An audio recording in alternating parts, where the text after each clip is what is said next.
Alrighty, welcome back to top 8 now.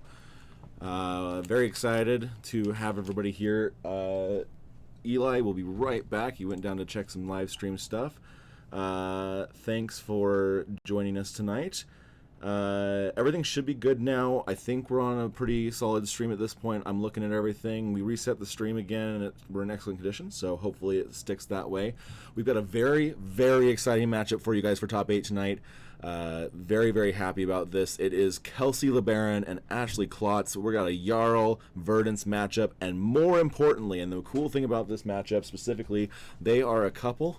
So they are fighting for that top 4 spot, getting that Valda, and then eventually top 2, and potentially the new or the PTI that we're giving out today to the winner. So it's very exciting stuff. We've got Kelsey up to 42 already, doing some turn 0 shenaniganry.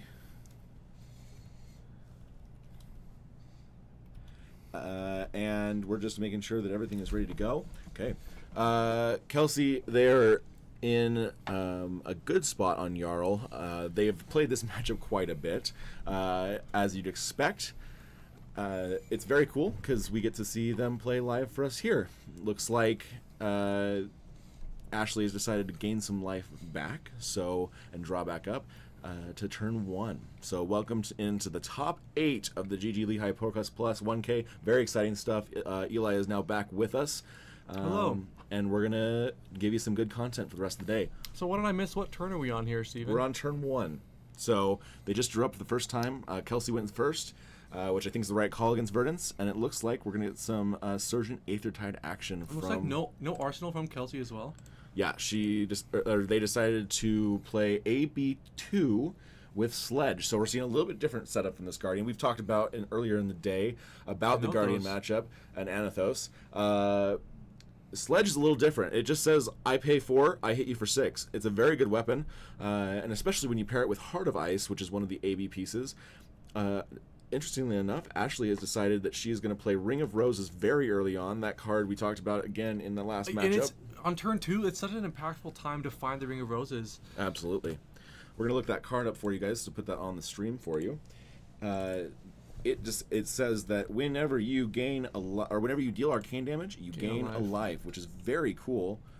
And it also is very impactful into this game. So we'll see what happens here. There we go. We got the Ring of Roses up for you guys. I mean, just finding it this early means it's just going to accrue value over time. Every single turn this gets value. You know, if it's worth 4 value, that's already a good rate. But if this triggers 5, 6, 8, 10 times, I mean, it's just insane value. Yeah. We're going to see over the course of this game. And life gain, just sort of protecting her life total so that she can find her combo. Yeah, like we talked about earlier with the other Guardian matchup, Jarl is actually, I think, a little slightly better matchup for into Verdance, because and especially Kelsey's deck, I know they have talked about how they've built it to be pure value and to be life gain. So we're going to see a lot of life fluctuation in this game, which will make it a very interesting matchup. I will tell you that the other top 8, we have a Slippy and a Verdance, and then it was Verdance and Kano. Yep. And the last matchup was a rematch of Elijah versus Steven on Syndra versus Kasai. So we have a pretty diverse top 8 today, which is really cool. No Verdance mirror, 3 different Verdances, so there will be at least one. Yeah, at some point. In the top 4. In the top 4, top 2. But for right now, they're spread out pretty evenly. I will tell you the results of one of the games. The Kano Verdance matchup with Alan and Matthew. Alan has won that game, so Alan on Kano is moving on to top 4. Interestingly enough, Kano has a pretty easy time in this top 8, so we might see Alan take this today. It's going to be very interesting. Alan looking very good. Gotta be liking his matchup spread. I guess Matthew just went home. Matthew had something come up and needed to take off for the evening. So, and he also knew that matchup was very difficult, and so he. Yeah, we had a chance to talk with each of the players. We would have loved to see Alan on stream, as we talked about earlier, but just him and Matthew, they've known each other. They've played the matchup enough that they just said, we're not interested in really playing this out, and it's not going to be fun to watch on stream. So pick somebody else. You know, the game really just comes down to Alan kind of pitch decking a combo, so we might see Alan play against another Verdance potentially later in the top on. 4 later, or the top 2. But for right now, we're in the middle of the game with Kelsey and Ashley, and it looks like we're just trading blows at this point. And Kelsey just activating the Heart of Ice before swinging Sledge.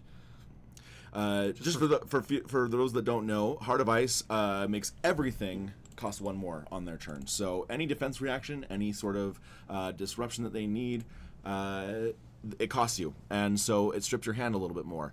It's very interesting. It looks like Ashley is throwing back a Burn Bear, which is just 6 arcane, just a lot of value. And with AB2, it looks like Kelsey's going to have to decide whether they want to pay for that or just take the 6. It's one of those no-win scenarios. They're taking 4 at least. Yeah, no matter what happens, they're going to take 4.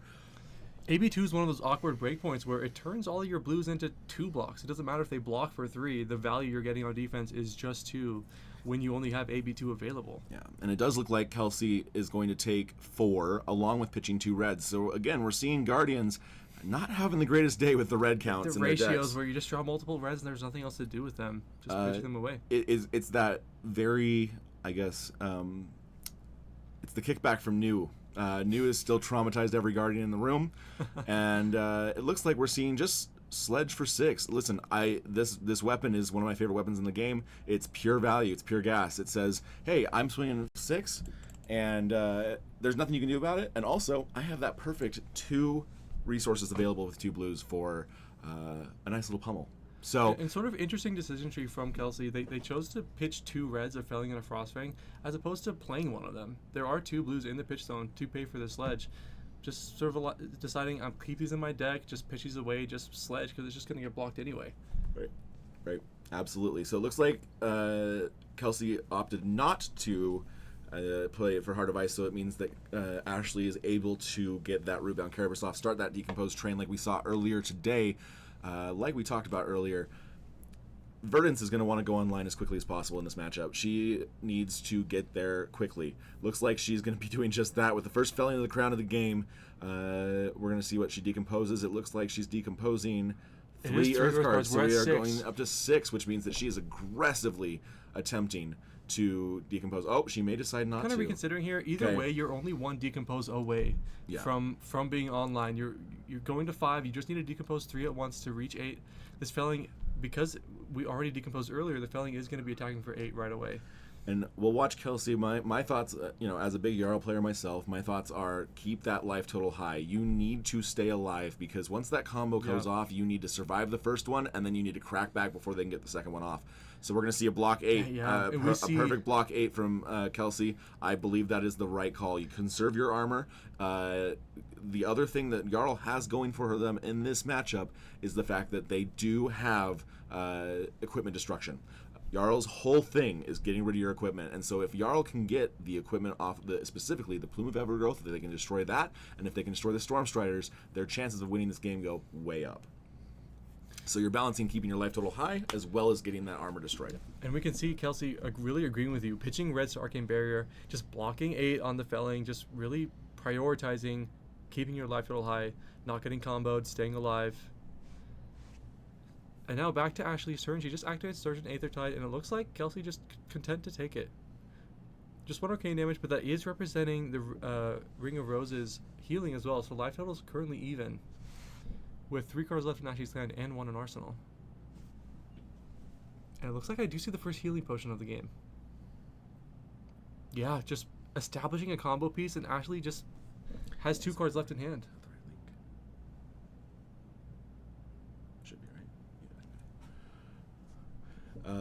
So that's going to be great, and we're seeing, okay, and here's one of those power plays, Terra Sunder. Terra Sunder says, +1, dominate to Guardian attack. Guess what that hammer is? That hammer is a Guardian attack.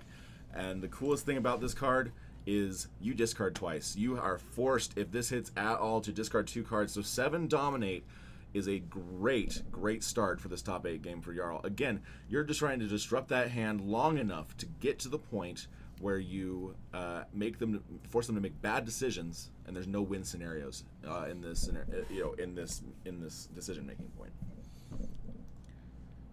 Kelsey's really got to hope that Ashley doesn't have a defense reaction here to deal with the dominate, and it looks like we're lining up a block of the barkskin of the Millennium Tree. At the moment, blocking 6, still taking 1, although we do have an arm piece available.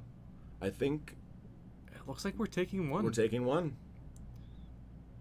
Discarding a Burn Bear and then we're going to update that life total for you so we know that we are.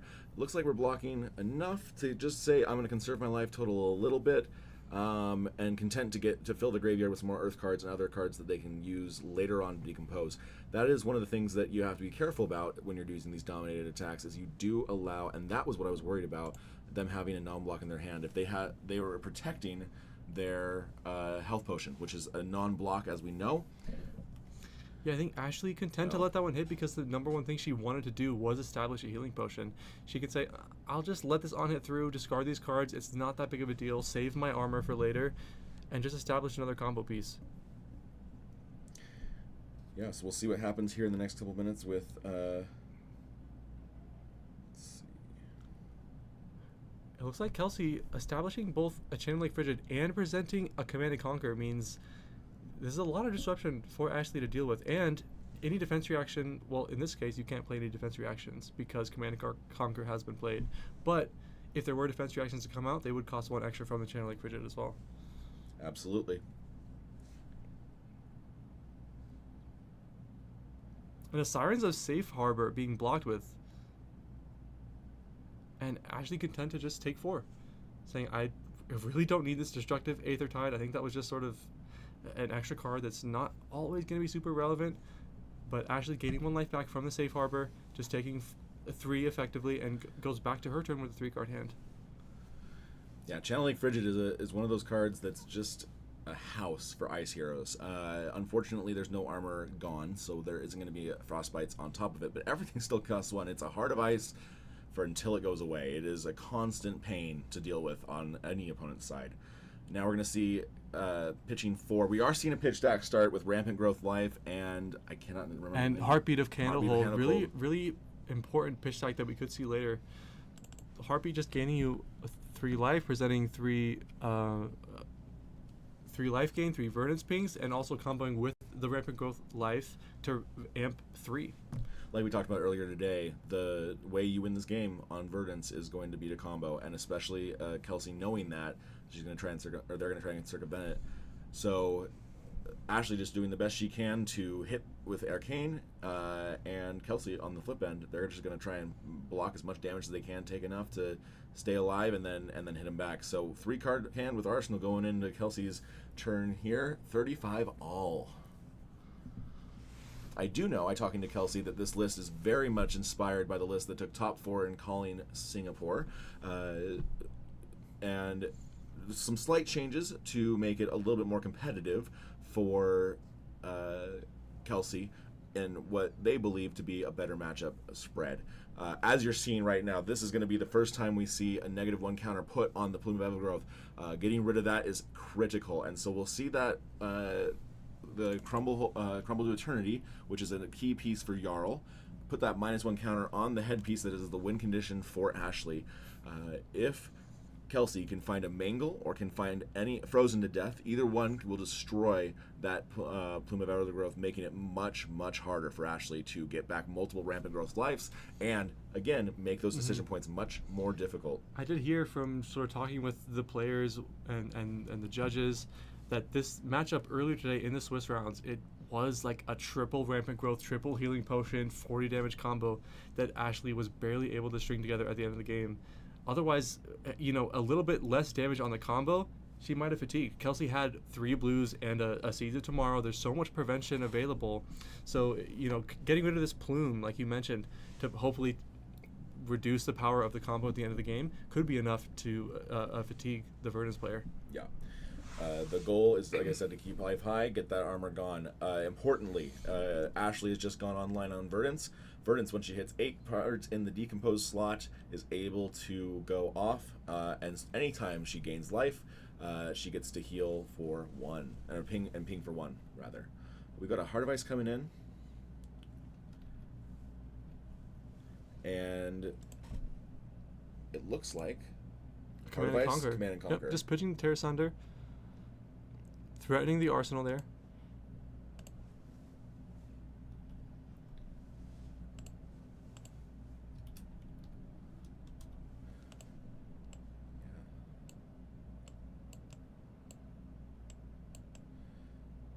thinking about blocks here. Importantly, we don't know what's in Ashley's arsenal, but it does mean that we need to know. It's going to be interesting to see what happens here and what she decides to do. It looks like she's taking one again, and we're going to lose the arsenal. It is a heartbeat of candle. There's another heartbeat. So that is one of them gone. Interesting that twice here Ashley blocked with the bark skin, not preventing the on-hit effect at the end of the day. Just saying, I'll just use it to protect my life total. And it did have dominate as well, the CNC, because of the crumble. Because of the crumble, yeah. Yeah. First attacker's turn. So that is probably why they took one. Looks like Surgeon Aether tied for one. If Kelsey decides to take one, then they will amp one for the next source of Arcane. This is the mini game that Ashley's going to play the whole game. Do I have another Arcane spell in my hand, or am I throwing physical damage? Because if you put a full card over to prevent one damage and can't use it for anything more, then it could be the wrong choice. And making the wrong choice in this game is so tight, especially with Ring of Roses. Ring of Roses is going to deal 2 Arcane based off of that 1 amp on the Surgeon Aether Tide, and I believe we're going to see Kelsey go to 33. Yep. And we've seen it twice now, Kelsey respecting that if I give a card to the Surgeon Aether Tide and it just blocks 1, it's not worth the use of the card. You could be throwing a physical attack. Just twice now, she's just taken the damage from the Surgeon Aether Tide. Yep, and I think as smart as that is, and we see the third health potion, we are starting to see Ashley start. We are really getting set online. Up. We've Yep. got a beginnings of a pitch stack. We've got the full 3 healing potions. Let's see what Kelsey can do in response. And it looks like we are going to pitch both Earth and Ice to the gauntlets. The gauntlets say if you pitch an Earth card, you get +2 on a Mangle, and if you pitch an Ice card, it gets Dominate. We're going to see Mangle for 10 Dominate. This is going to be the big one. If this hits for 4 or more, Mangle is the premier card. It is what came out in set 2 of Flesh and Blood. This card is one of the reasons I started playing the game. It's super cool, and Jarl is on that art. But it says when it deals 4 or more damage to a hero, destroy target equipment they control with a -1 counter. Guess what has a -1 counter on it? The Plume of Overgrowth. Absolutely, just taking away that equipment piece right now, unless Ashley has a defense reaction to deal with this or some sort of prevention effect, this is dangerous for Ashley, losing that head piece so early. And what we might see in response is that Ashley can, at instant speed, destroy the Plume of Overgrowth to get something back, but it does force the hand of Ashley, and Ashley might not want to do that yet, which means that it does, again, Kelsey is doing an incredible job of making Ashley make hard decisions, very difficult decisions. We are going to see Sink Below come out, and then then Ashley's going to pitch, and I believe pitching because of the because Heart of Ice has been activated. She does have to pitch for the Sink Below. That's true. Looks like she is considering sinking a card here. She may just let the Plume of Overgrowth go. We don't know. We'll find out. And once again, to reiterate, it's very interesting. They were excited to tell the stream that they are a couple, so this is going to be they are very familiar with each other's game plans. They have played this matchup a lot, and it is going to be a slog too. So we're gonna have a lot of fun walking through the entire game. And it looks like there's no way for Ashley to prevent the on-hit effect from happening. So she's just going to activate the Plume now. Might as well use it to pull something from your graveyard that you want this turn. And it looks like it's going to be Heartbeat of Candlehold. Just put it back in the deck, right? Yeah. So I think what's going to happen here is we're going to see the take 6. And then we're going to see Heartbeat either played or it's going to be pitch stacked right back into that deck, which is a good call. I mean, it's not what you want to see. Ideally, with Plume of Overgrowth, you want to set up multiple Rampant Growth lives with one in the graveyard so that you can just bring it back and play it again with Plume of Overgrowth. This time, though, not going to happen, and it's not in the cards for Ashley this game. Action over to Ashley here. I believe 1 card in hand, if I'm not mistaken, and or 2 cards, and 1 in arsenal. Looks like it will be just attacking with the fruits. Yep. I'm not sure. Well, quite sure what color it is. I can't make it out. I believe on the it is a red one. But they will be attacking for 7 if it's a red. 5 it's the blue. It looks like it is a red because it looks like Kelsey is thinking about blocking 6. It's interesting. Kelsey does not. I don't think ideally wants to go below, and it is a red. Thank you, Ashley, for putting that number out there. So we are confirming it is a red. We will start to see full. We are starting to see full aggro game plan from Kelsey. It looks like she's just gonna, or they're just gonna say, taking 5. Taking 5. and I have a good hand. Could I'm this excited be to see what this Oakenold? 4-card hand could be. Could this be Oakenold, or could this be I believe that- E-Strike into Felling of the I believe Crown? that may have been a Felling. There is think an it- E-Strike as well. I think it might be E-Strike into Felling, which is going to be a 13 damage turn with a force of putting... Yeah, and Heart of Ice is going to be a very good card to do.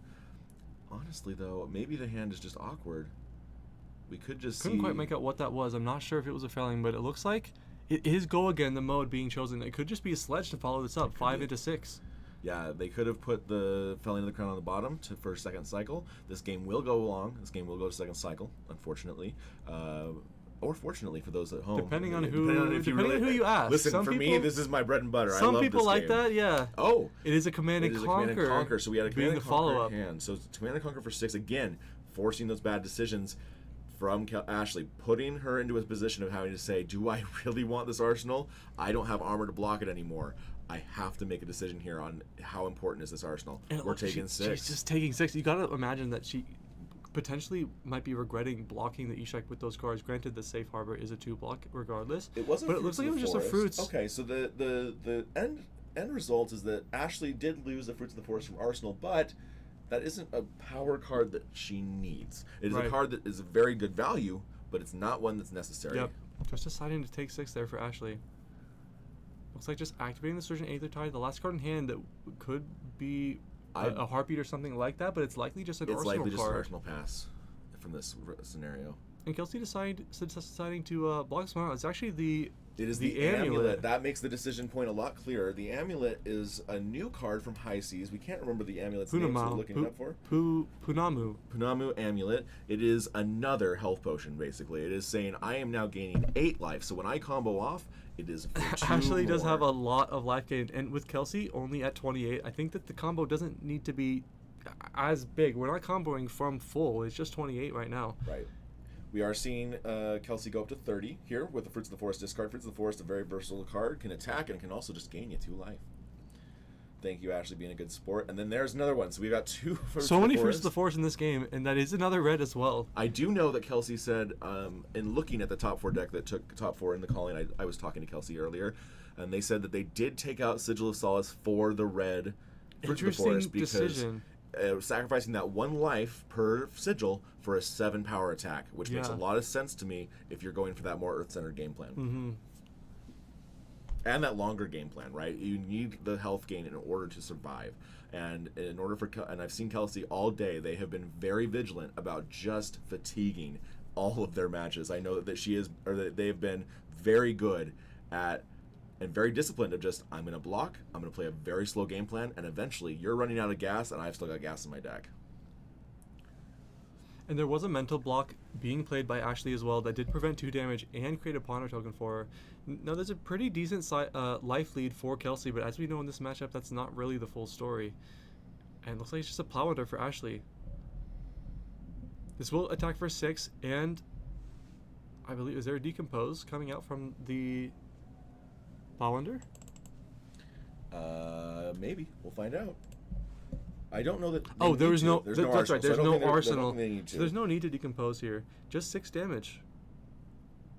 Again, Kelsey really has to respect every bit of damage from Verdance because the more damage you take, the less big the combo has to be in order to kill you. So even just taking 6 damage is very threatening. The thing that I recommend when I'm playing, Jarl is playing against Verdance, I always say block the physical as best you can because you're not going to be able to block all of Arcane. And so anytime you need to block 6, just do it. Use your arms, use your power to get to block the Felling of the Crown for 8. Make sure that life total does not get high. Take turns or get low. Take turns off because you really, really need to make sure that you are playing the long game in this matchup. And I don't know if you saw, Steven, but Ashley did Ponder an Everbloom life. That's true. This does gain 1. It's at least gains you 1 on the life side. It allows you to put an action card in your graveyard with cost less than the life you've gained this turn back on the bottom of your deck. So if she gains more life, she could choose potentially anything, or at least a 0-cost action like an Enlightened Strike. And importantly, Enlightened Strike is a good target. You can also get back, if you gain the 8 life on a combo turn, you can very easily get back a Felling of the Crown, which could close out of the game. You can get back those massive swing targets that you need. So Very interesting arsenal from Ashley. I know it was off of Ponder, so it makes sense that she would do that. Even just presents like 3 value. If that arcane damage, you gain a life, trigger Verdance. If that arcane damage goes through, Ring of Roses is going to gain you another life and trigger Verdance again. So presenting potentially 4 value if that arcane damage goes through. Yep, and looking once again at Sledge and Heart of Ice, very our bread and butter 2-card hand is just Heart of Ice Sledge. You got a D-React, you got to pay for it. You got to pay for it. And listen, I know that there are people that might be watching, might not be, that are in the local community that say that the Guardians only swing their weapon. You're right.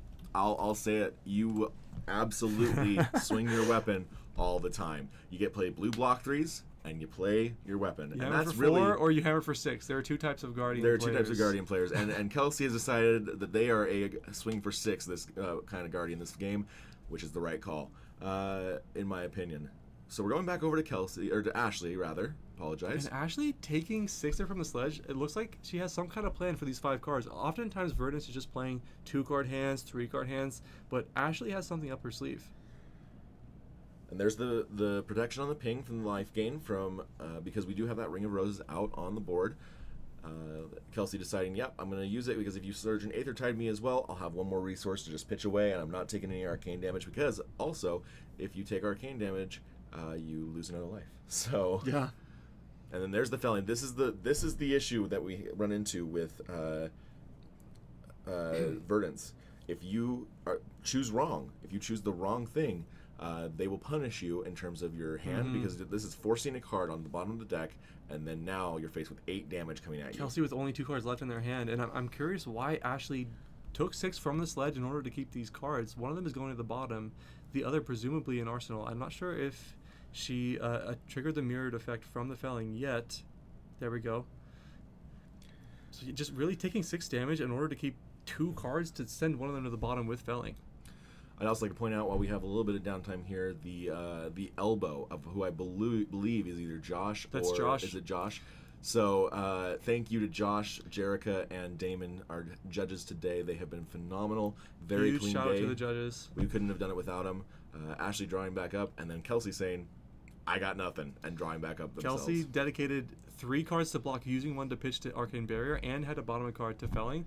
Just took their entire hand. They're like, I'm just going to protect my life total. You can have another turn. Now, to those at home that might not know, Jarl, importantly, is also an Earth hero. So while we've been talking a lot on the Ashley side about Felling the Crown, about this decomposed stuff, a lot of Jarls are Earth and Ice. And so, well, all our Jarls are Earth and Ice, but importantly, they cannot... they can also use decomposed cards, and so using that Felling the Crown package and things like that. Yeah, now that being said, this is so interesting from Ashley. Kelsey passes back, and Ashley, instead of just taking the turn, activates Storm Striders right away. I mean, we're down to 23 now after that Burn Bear resolves. Seems like such an early Striders. I think that's a very solid play with Storm Striders. You know that Jarl wants to destroy those. So using it when you have the option and they have no defense in their Guaranteed damage. Guaranteed 6 damage. Kelsey is now at 23. We are seeing the start of what we could call the end game in this matchup. Now it's very critical for Kelsey. They need to gain life back, or they need to kill Ashley before that pitch stack comes back, because as soon as it does, I believe Kelsey's going to die. And Ring of Roses, we've seen, as we called out, being played on, I believe, Ashley's 2nd or 3rd turn. It has gained, I don't even know how, like 8 life now or something. Unbelievable. And again, the value of playing that Storm Strider's turn, 6 guaranteed damage into 3 more damage and gaining a life is huge. We're seeing Heart of Ice come down. I mean, just on that turn cycle, Ring of Roses gained 2 life because the Burn Bear dealt damage, gained a life for Ashley, and again on her own turn from the Surge and Aether Tide. Yeah, we've seen 9 damage come out on a full card hand. I think that was super smart. And now we're seeing Kelsey go, okay, great. I'm going to activate Heart of Ice, and then we're going to swing for 5, and most likely 6. Is it another Command and Conquer in her hand, or in their hand? Yeah, and we're seeing Kelsey, I think, kind of try to ramp things up because they know that if they take the game slowly, they're going to get comboed. Right. At some point, you have to kill the Verdance player before this combo comes to fruition. Got to hope that they get unlucky. Maybe they don't find the rampant growth. You find enough go again. You need to just kill her. Yeah, and Ashley is saying, you know what? The faster, the more I block, and this is the point of the game where it gets very interesting, because the more that Ashley blocks, the faster they get to that pitch stack. And like we said, Sledge, bread and butter for Guardian. 2 blues in the pitch zone, 6 more damage coming in, 11 overall value. No cards in hand from Kelsey. And then let's see what Ashley does.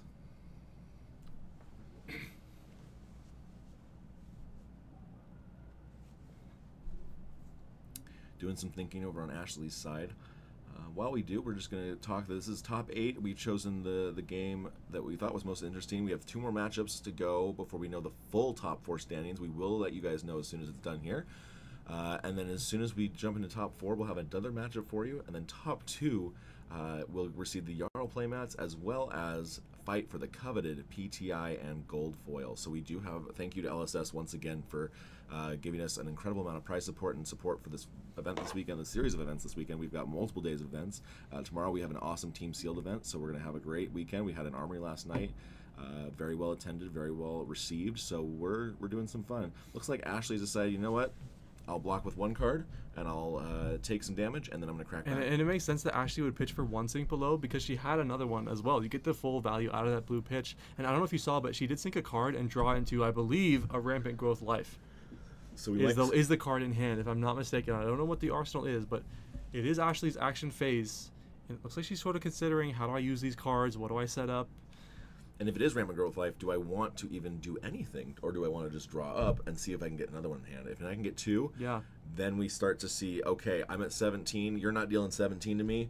I'm going to take it. And once you see Ashley take the damage is when we'll know there's a combo turn coming. And then we can start to see the wrap-up of the game.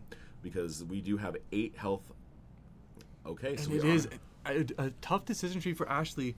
Just deciding, I'm going to just play this Plowhunter, just present some damage. I believe there's a 3rd copy of Rampant Growth left in the first cycle, saying, I'm not going to IP, I think I should present damage.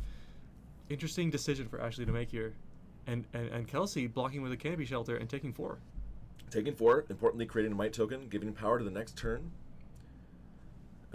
We'll see what happens here. I think we're going to see, I think that was smart on Ashley's part. We need that arsenal open for a later turn where we're going to set up that Rampant Growth Life. We see the first plume activation and the only plume activation of, or excuse me, the other one was already activated on that turn earlier, but now Kelsey activating it on their own. And we did see this happen earlier today on stream, actually. I believe that crumble was chosen to double fuse with an Oakenol. This is the second time today we've got to see this on stream. I love this play. To show you, this is the card. This is the card that is the nightmare for every single aggro deck in the meta. This card is one of my favorite cards in Flesh and Blood. It is, you have to fuse it with Earth and Ice, show an Earth and Ice card, importantly gotten back by that Plume of Evergrowth, and then it is 9 Dominate coming in at Ashley's face and saying, you don't get a hand if this hits at all. And it's going to. I genuinely don't think there's a way for Ashley to full block this, so with no arsenal specifically. So we're going to see the last armor piece come out for Ashley, and we'll see what happens here in terms of what she decides to do. She does importantly have a Fruits of the Forest, and she's going to discard another card, so reduce the amount of damage taken. If I'm not mistaken, I think, let's see, she blocked for 4. It will be reducing the Oakenol down to 9, taking 5 damage, but she also gained 3 life, effectively taking 2 after all is said and done and losing the last card in her hand. And reducing the effectiveness of the Oakenol on hit. That's very smart by Ashley, saying, you know what, I'm going to lose these cards anyway, let's use them now, let's get them in my graveyard, and we'll see Ashley with no hand. I love that we got to see this play for a second time today by Kelsey, because Oakenol feels like one of those cards where sometimes you have to double fuse with 2 cards and you don't have anything to do with the pitch. You have to sort of hold an extra card. When it gets double fused, it feels like the most broken card in the game. Kelsey just says, I get the double fuse if I want it. I'm going to spend a blue to put the double fuse in my hand. Yep. And especially when you set up those cards, I do know we did see a Felling to the Crown, and so I believe what we're going to see is another blue pitched, and then Felling of the Crown come in. So just Heart of Ice, Felling of the Crown. As we've seen on Ashley's side, this is a very potent card. We're going to decompose. The cool thing about Jarl, he doesn't care about having 8 in his graveyard. He just needs 4. Or in his Banish Zone, he just needs 4 of cards. So Felling of the Crown is going to come in for 8. We've talked about this card quite a bit. This card has been an MVP today in terms of everybody that plays Earth plays 3 copies of this card. 8 damage coming through, guaranteeing a card put on the bottom of the deck, and then saying, all right, you're at 15. This is half your life total coming down.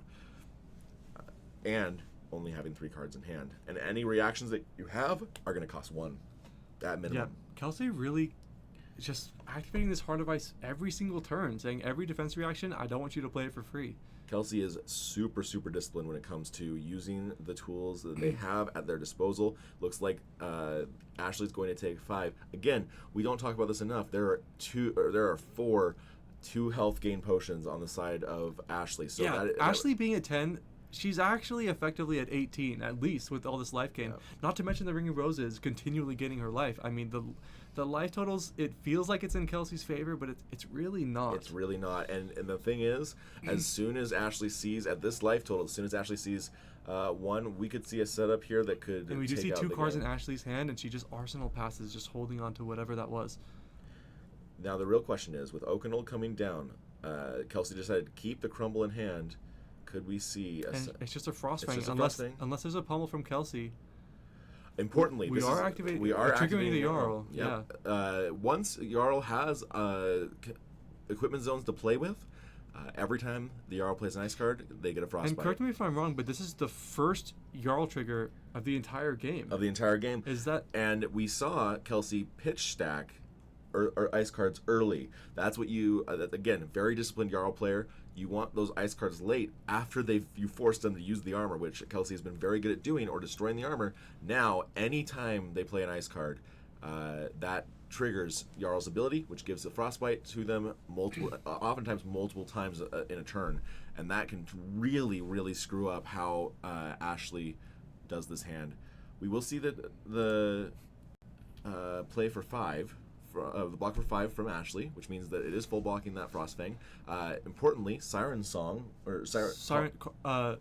Sirens of Safe Harbor. Sirens of his Safe Gaining Harbor 1 is life. gaining Yes. Ashley a life, and 2-card hand coming in for Ashley. She does have the tax of Frostbite though, so let's see what happens. And it's really making sense. We're finally getting the full picture of why did Kelsey pitch stack a Frostfang and a Filling of the Crown. It's because as long as Ashley is drawing into these combo hands, you need to take cards out of Verdance' hand every single turn, or you're going to die. Super smart play by Kelsey. They know that they need to take cards out of their hand and keep them off that 4-card hand. As soon as Ashley, at this point in the game, has a 4-card hand, and this is another thing, Channel Lake Frigid, a permanent Frostbite effect on everything Ashley does for at least 1 turn, and now that she has open equipment zones, we're seeing now the first thing she's going to do this next turn costs 2 and 6 damage coming through. Lots and lots of smart decisions by Kelsey has led to a very tight endgame, and we'll see how Ashley responds. We don't know if Ashley has gotten to her rampant growth, if that's an arsenal. We will find out eventually, and we'll see if Ashley just decides, I'm going to block out until I get there. Right? And we've seen Ashley holding on to a couple of cards, essentially IPing for a couple turns in a row. You gotta imagine that she's got something that's really important to her, some combo piece that she's holding on to, and this Channel Lake Frigid could be instrumental in keeping Kelsey alive. And Kelsey being a Jarl player just feels like the most natural progression. The first time I ever met Kelsey, it was 2.5 years ago or something, and they were playing full pistol dash. Yep. And they made top 4 of a PQ, so Fatigue Jarl, I mean, it just makes sense. It just makes sense. Kelsey has also been well known as being one of the other Guardians in this meta. When I was here playing full-time playing Guardian, it was the 2 of us against the world, it felt like. And we've played multiple times in many top 8. Incredibly good Guardian player. If there's anybody that can take down a difficult matchup like this Verdance, it's Kelsey. Now, we are going to see a Heartbeat of Candlehold here. It does cost 1, which costs 2 rather. So in this case 3 because of the Frostbite. Kind of an Icelander special. The Channel Lake Frigid also making a Frostbite. This Heartbeat of Candlehold taking a full blue pitch. Not only that, but if Ashley wanted to combo on this turn, every potion would cost 1 because of the Channel Lake Frigid. So instead, it's just an Arsenal Pass with 2 cards in hand again. The decks are getting low, and you'd hope to see if we're watching pitch decks correctly, I believe what Ashley just Arsenal was that Rampant Growth Life that she pitched earlier in the game. That should be the pitch deck, It should be the pitch deck that we saw. I believe so. We are getting to very much the end game. There are 2 ice cards, and so it does mean that Channel Lake Frigid was going to stay out for another turn, and 7 damage coming from Kelsey over. Now, this is a big chunk of Ashley's life total, but it's not lethal. And if I'm not mistaken, there are also 2 ice cards in the pitch zone, meaning this Channel Lake Frigid is going to stick around for an entire cycle. Yeah, it is going to stick around for another turn, and importantly, Kelsey's saying, I'm not willing to sacrifice it. I'm going to take my hand and use the ice cards as much as possible to keep this Channel Lake Frigid. It is stopping that combo from happening, almost full stop. The only thing I could see Ashley doing is saying, I've got 4 blues in my hand. I don't care. I'll pay through it. Mm-hmm. And we're seeing maybe another piece of why that Heart of Ice could be presented as well is because it's allowing her to keep up the channeling frigid right now. Yep. Well, I guess you can also pitch to the arms. You can pitch to the arms at any time, but the thing Either is, way, Heart of Ice is way more effective, right? Yeah. So, either way, preventing defense reactions from being played for free, as well as presenting the arcane barrier, just sort of doing double duty in this matchup. Yep. Ashley thinking, maybe I block out here because I've got another turn at least of this Channel Lake Frigid. Now, and it's like, I need Kelsey's job to be continue to disrupt my hand. If I get one turn where you don't, at this point with this deck size, we're at a point of comboing off. We do see a Seeds of Tomorrow in the hand of Ashley. Ashley saying, is it worth pitching 2 cards to prevent 5 damage? And losing my arsenal and saying maybe I just reset the pitch stack. I don't think that they will. I think that we're starting to see the Ashley go, okay, I'm going to need to keep some cards in hand. I'm just need to do something here. I can't do nothing at this point. And I think we're taking 4, Ashley getting closer and closer to that lethal life total. We really need to find a combo quickly, but Kelsey has just done an impeccable job of stripping the hand every single turn, 4 turn cycles in a row. Now, Ashley does have a 4-card hand to work with, but she still has to pay through the Channel Lake Frigid, whatever she does. Yep. There is the Heartbeat. I wonder if this is the pitch stack, the Heartbeat, if the Rampant Growth is in hand right now. This is getting 3, presenting 3 Verdance Pings and the Ring of Roses, another life gain, and another Verdance Ping. Yeah. Essentially, this Heartbeat is presenting 8 value. 8 value. If any arcane damage goes through for the Ring of Roses. See one. And we mentioned earlier how Ashley, it looks like she's at such a dire life total, but there's still so 8 life gain. And so 2 Oakenolds being pitched for Kelsey. She would have really loved to see those being resolved. Here's the Rampant Growth life. Ashley saying, I've got 2 more in my deck. I'm going to use... and Kelsey saying, no. Each side costs 1, and you have 1 floating. Yeah, Ashley here can pay for the Rampant Growth if she chooses, but she can't pay for the life as well, it looks like. Correct. Yeah, so there were... So I believe Ashley letting essentially 3 Verdance Pings resolve and playing the Rampant Growth before the 4th resolves from the Ring of Roses. So there should be 4 life gain. So if I'm not mistaken, this last ping will be coming in 4-5.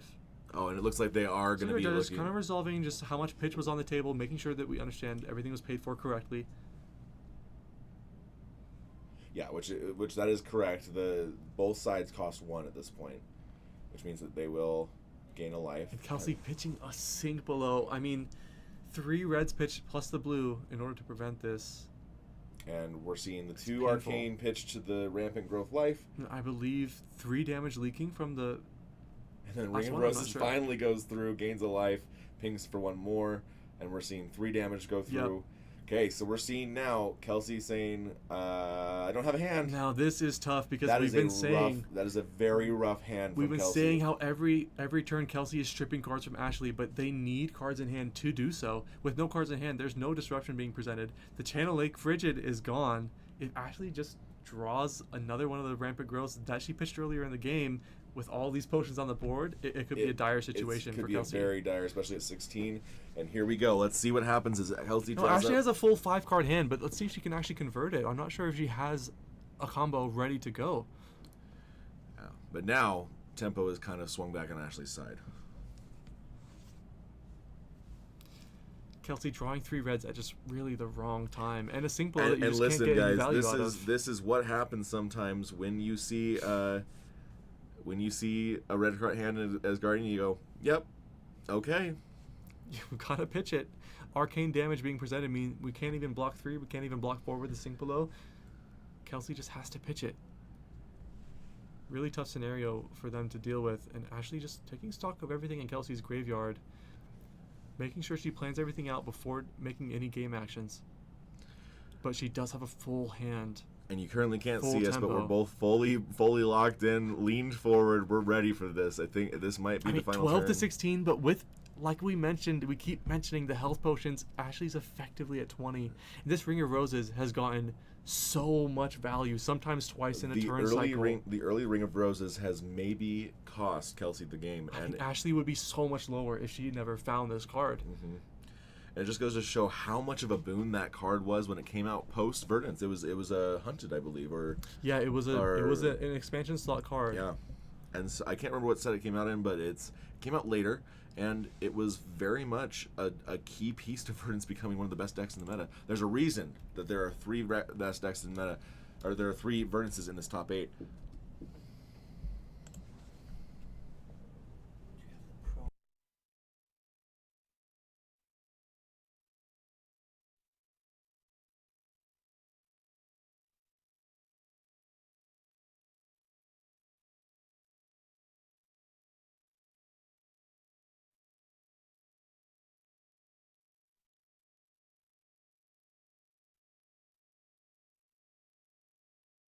There's no way.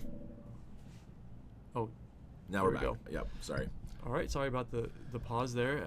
Ashley, after everything with 5 cards in hand, just plays a Felling, just a 2-card play. This is a good play from Ashley, not the one that I think that she wanted at all, but it's the one that's happening. So we'll see what happens. Yeah, no way to convert it otherwise. No combo to speak of.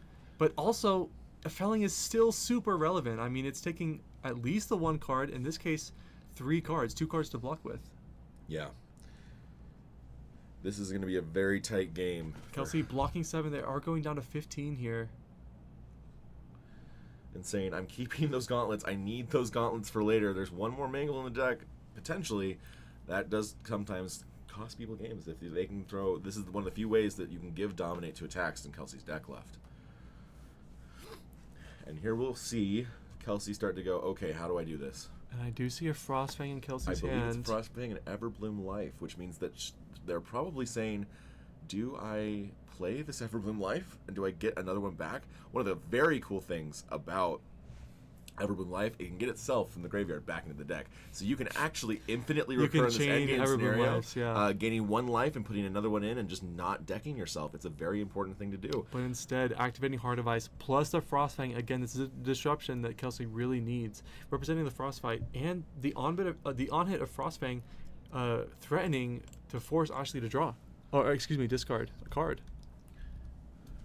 Yeah, forcing you to either pay 2 or discard a card, which is a very relevant on hit in this late game scenario. It means that Ashley is forced to block and say, okay, my combo's another turn off. This disruption in the late game has been incredible for Kelsey, keeping themselves alive, hopefully for as long as they need to. However, Ashley perfectly content to block and just say, my combo is coming, right? It is eventually going to get there. And then saying the Frostfight, okay, let's find out what happens. We know that a couple of Rampant Growths, a couple of Heartbeats have been expended, and Ashley's combo turn is not going to be the triple Rampant Growth combo that we mentioned, but at these life totals, I don't know if she needs it. I think if we calculated it out, this is the best, like the worst case scenario is just 1 Rampant Growth life and those 4 health potions, which is already 9 life gain. That's 9 life gain, 5 Verdance Pings, Surge and Aether Tide for a lot, for 10, into another thing. It is a very, like, you will not win the game. And if Surge and Aether Tide comes in for 10, that is 8 guaranteed damage that will amp any spell by 8. Yep. So if we get the full combo, Surge and Aether Tide plus a spell, that's going to be a little too much damage for Kelsey to deal with. So they really need to find the disruption. And Ashley being very smart and saying, are these cards Rampant Growth Life? No? Great. I'm going to pitch both of them. We're going to get back to those cards. So we'll see what her next hand is. Yeah, unfortunate for Ashley that she doesn't get to play this Cadaver's Tilling. Thanks to the Jarl trigger creating a Frostbite from the Frostbite being played, that Frostbite was really relevant to protect Kelsey's life total here, because it's just a Surge and Aether Tide for 1. Yep. And it's not just a Surge and Aether Tide for 1, because that arcade damage went through, the Ring of Roses trigger, gains a life, and deals another damage, and now the life totals are even. Plus all these health potions on the board. Ring of Roses just once again showing. I mean, if you just go back and take a drink every time Ring of Roses triggers, I mean, you're blackout drunk after like 30 minutes. This has gone so long. There is so much value just from this 1 card. We have not been tracking turns, but it's definitely been a crazy thing. We've gone through 45 minutes of this game. This is a very interesting play from Kelsey. I believe Kelsey is going Imposing to go... Visage? Is that the name of the... Imposing Visage is going to come down, which means Kelsey is going to look for, I believe, their 3rd Channel Lake Frigid. Now, importantly, Kelsey does not get the trigger because it's the Jarl trigger. The Jarl trigger because it says put this onto the arena. It does not trigger Jarl because Jarl says you need to play a card.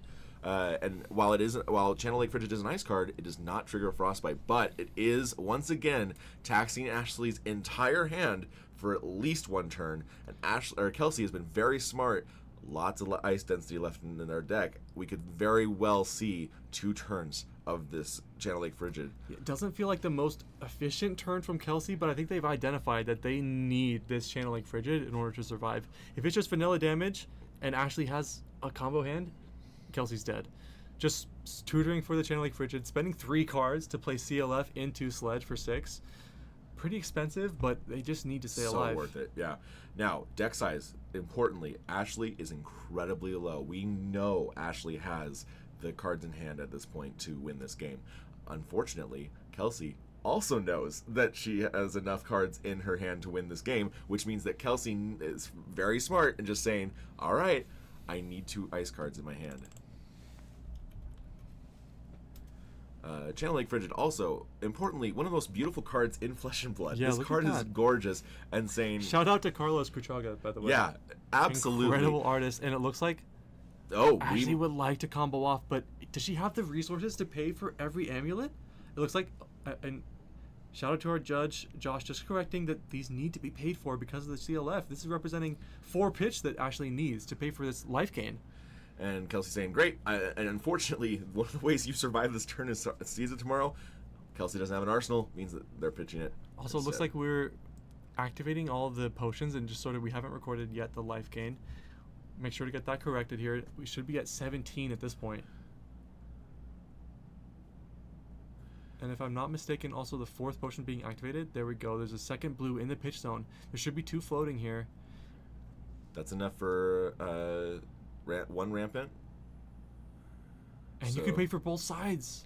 But you can, but then you can't follow it up with any. Yeah. So I believe Ashley is going to say, I have a 0-cost spell, and there it is. There's the rampant growth. That's the second amp of 10, or excuse me, amp of 8, 9, 10 on the last Verdance Ping, meaning the last Verdance Ping is coming in for 11, if I'm not mistaken, plus a bunch of life gain, 10 life gain for Ashley here. What is Kelsey at? Let's find out here in a second. After pitching a blue, they only have Arcane Barrier 2, meaning I believe they're taking at least 9 damage from this last ping. And that's it, I believe. Oh, it's a double rampant growth. Excuse me, it's a double amp. Double amp, which means plus that 20. Yeah, excuse me. It is plus 20. Ashley strung together just 2 rampant growths at that life totals. That's all she needed. Yeah. I mean, unfortunately, because, and importantly, Ashley could order those ping triggers to Yeah. get both levels. So instead of just ramping for 9, she's amping for 18, and then the 1 damage comes in for 19 damage, which is just insane. Yeah, and Kelsey really doing their best to stay alive, to disrupt Ashley, but there's just only so much you can do. I mean, you're also not killing her fast enough. Right. If Ashley is forced to block on the last turn, well, if she's forced to block with a rampant growth, the game is over. If the rampant growth combo doesn't kill Jarl, suddenly the game is over. But it just wasn't enough. Yeah, unfortunately, it's one of those things with. We're going to transition back to us so they can wrap up that game. Welcome back to the casting booth. Yeah, unfortunately, Kelsey played their heart out, and I know the pain. I very much know the pain. Verdance is one of those decks that just sometimes kills you. And very well played from Ashley, too, that she played 1 rampant growth. She gave that one up. She gave up the Heartbeats of Candlehold, but when it came down to it, she kept pitching back 2 copies back into her deck. She knew they were coming. Yep. The deck was so thin that she knew she would see them again. As long as you see them both in the same hand, it's just unpreventable damage. There's no way for Jarl to live through that, especially without a Seeds. Right. Even through a Seeds, I believe that was killing. And importantly, Ashley and Kelsey, once again, we'll just reiterate for a 3rd time, they play against each other all the time, and they know each other's decks very, very well. And so you could very much see that in this game. They both played their outs incredibly well. They were looking for things that they needed to do, and unfortunately, we just see that Kelsey, not stumbling even, just could not get there in time. Played an incredible game. Kelsey, unfortunately, is knocked out of contention, and we do have Ashley on Verdance coming out.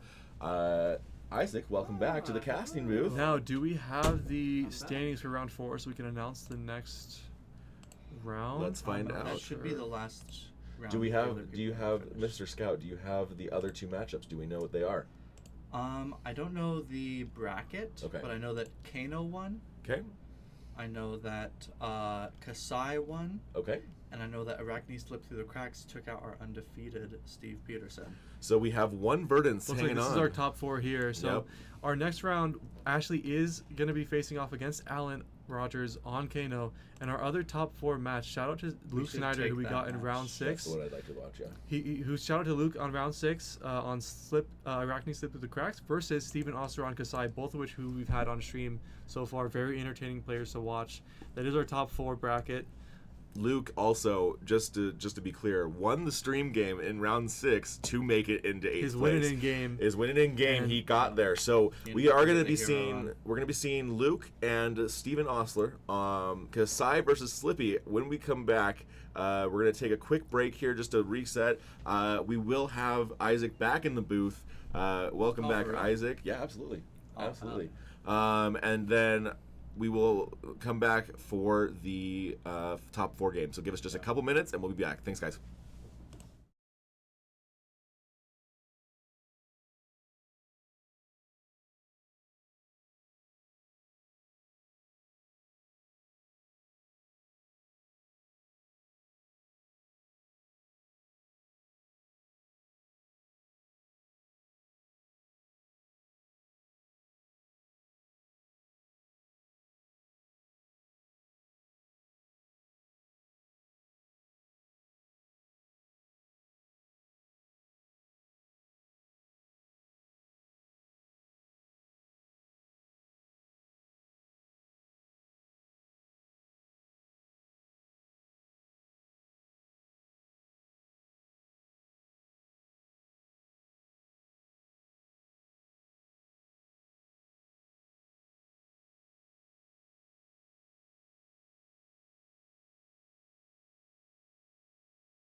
All right, all right, all right. Welcome back to Top 4. We are going to get started here with Luke Snyder and Steven Osler on Slippy and Kasai. Give me 1 second. I'm going to breathe for a second. I just ran up the stairs and now I don't have any breath.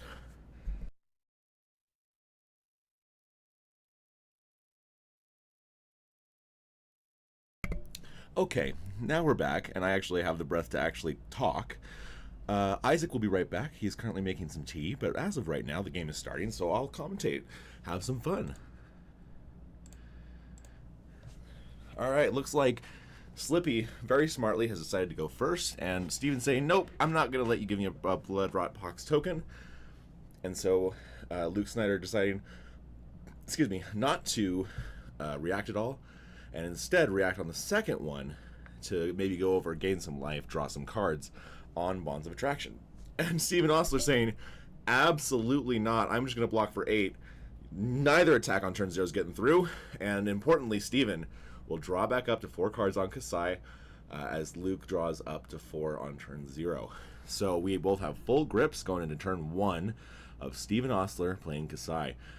Talked a lot today over the course of the last couple streams about how much I love this deck, how much I love both these decks. They're both very, very cool. Kasai is definitely not the one you'd expect to be in top 4 scenario of the 2 decks.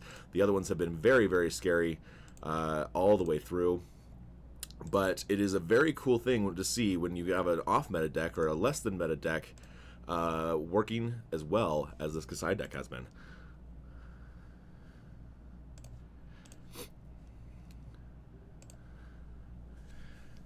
And importantly, we're seeing Unsheath. Sorry, I had to just make sure that everything was live still. So Unsheath making 5 go again on this sword.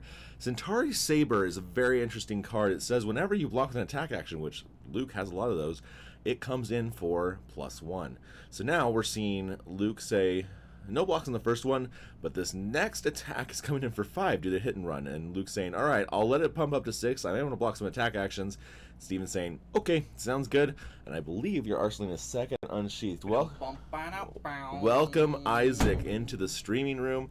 Game started, so I thought I'd just say hi, and then I ended up breathing super heavy for like 3 minutes because I ran up the stairs. So we're getting back into it. What did I miss? You missed Luke saying you missed a double D react on turn 0 from Steven to fully block out the turn, and then Steven cracking back with about 11 damage, and now Luke playing a little bit of a 3-card hand. It looks like. Okay, cool. Correct. 2-card hand. He blocked with 2 cards, and Steven said, "Okay, sounds good." So, 33-39 in Steven's favor.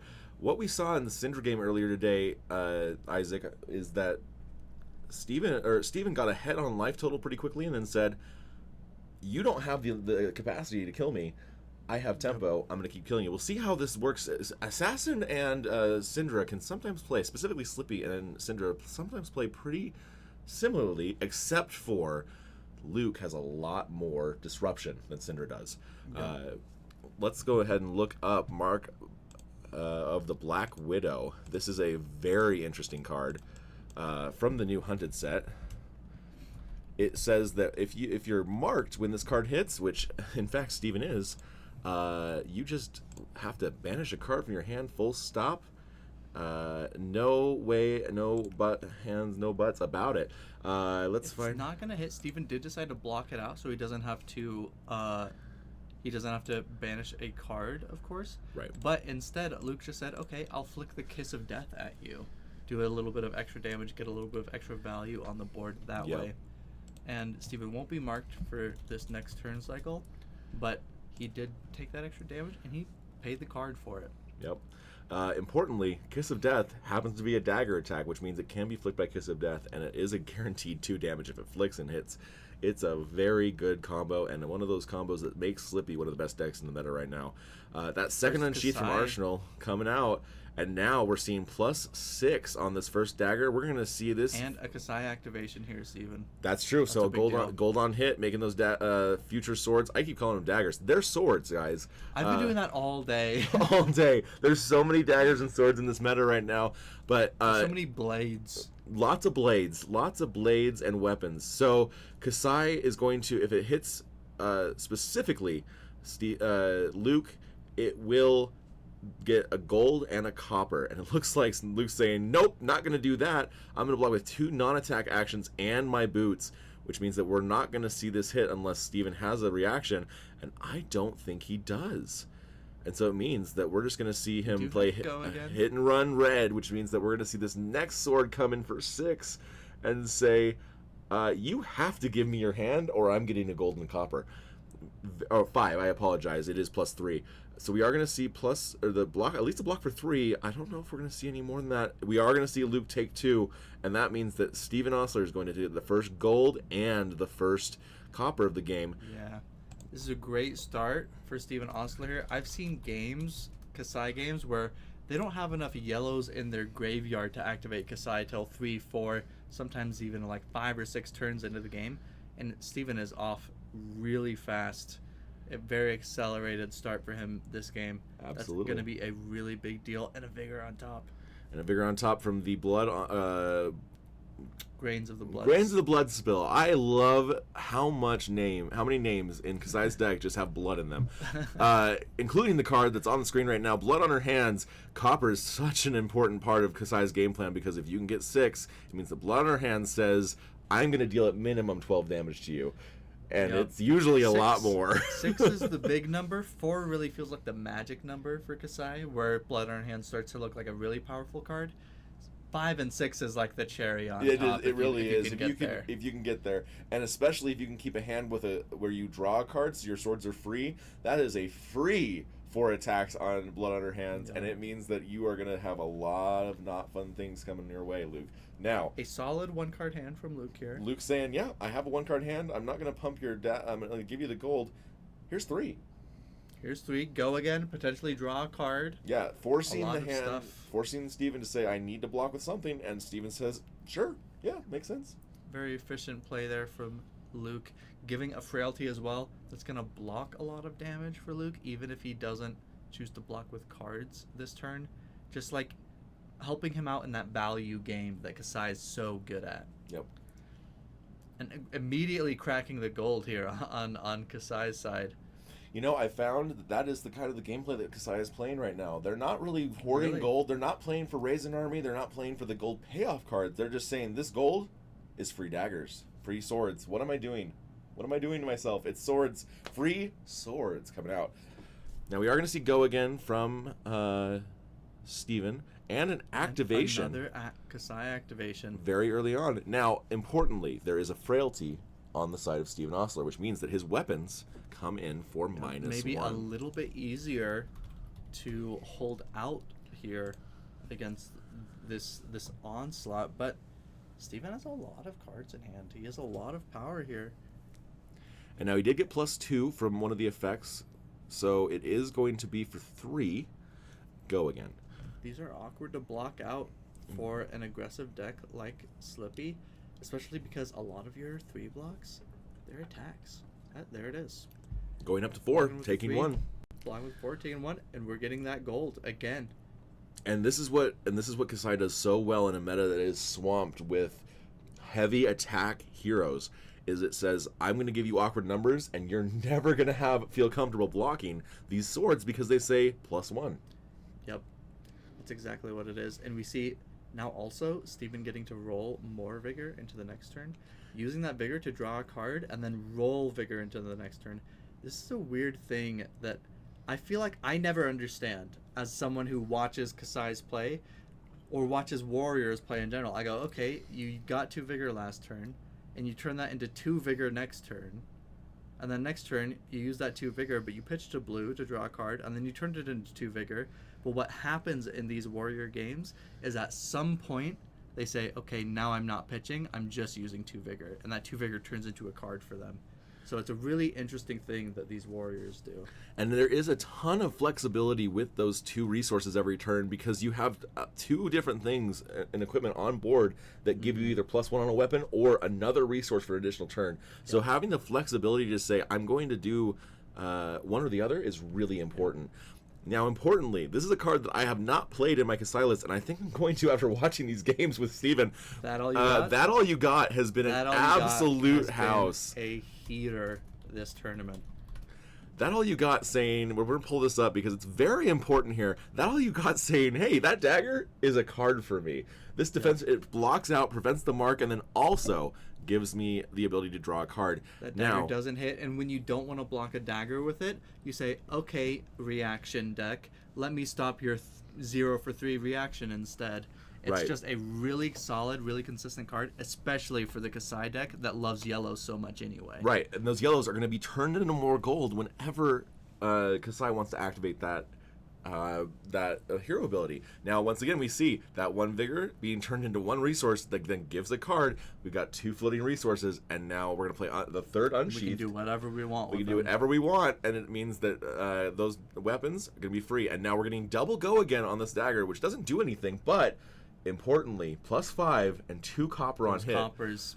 Looking back to what we were talking about with a really big deal in this game. Yep, and looking back at what we were talking about Blood on Her Hands, which is the big combo turn for Kasai, all of a sudden this dagger is coming in for this dagger. I am gonna lose it. This sword is coming in for 7 and 2 copper on hit. Remember those magic numbers of 4 and 6? Yeah. If one of these swords hits, we're at you are in big trouble if I get this number. Yep. There is 3 sources of Go-Again on this weapon, and Steven is saying, yeah, okay, I get to draw a card, and now this is coming in for 2, and you have 1 card in hand. What is it? I believe Steven drew an in the swing. Yeah, which means that this weapon goes up to 3. We could go to 6. I believe Luke is blocking 6. Luke is blocking 6. Sometimes when you're Kasai also, adding so many sources of Go-Again, sometimes Kasai just wants to put cards into her graveyard. Yep. So I wouldn't be surprised to see Steven just throw out, like if he had a yellow reaction, just throw some of those out just to be able to activate Kasai. Be able to activate Kasai again next turn. Decides not to do that. Maybe he didn't have him. We don't know. And Luke being very, very smart here and saying, you got it in the swing. I'm not going to let... that dagger's coming in, or the sword is coming in for 3, but I'm going to make it... I'm going to block 6 because I do not want that in the swing to make it happen. Keeping Steven off of 4 copper, I think, is a really big deal.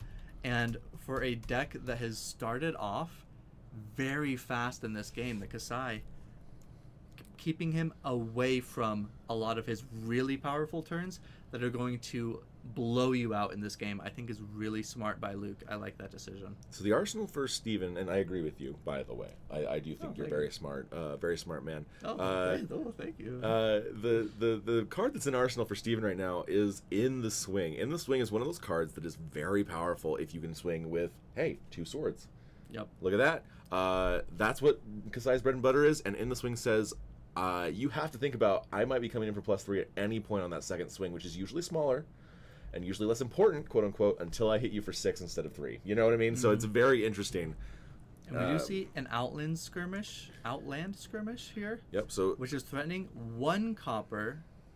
It's not as threatening as the.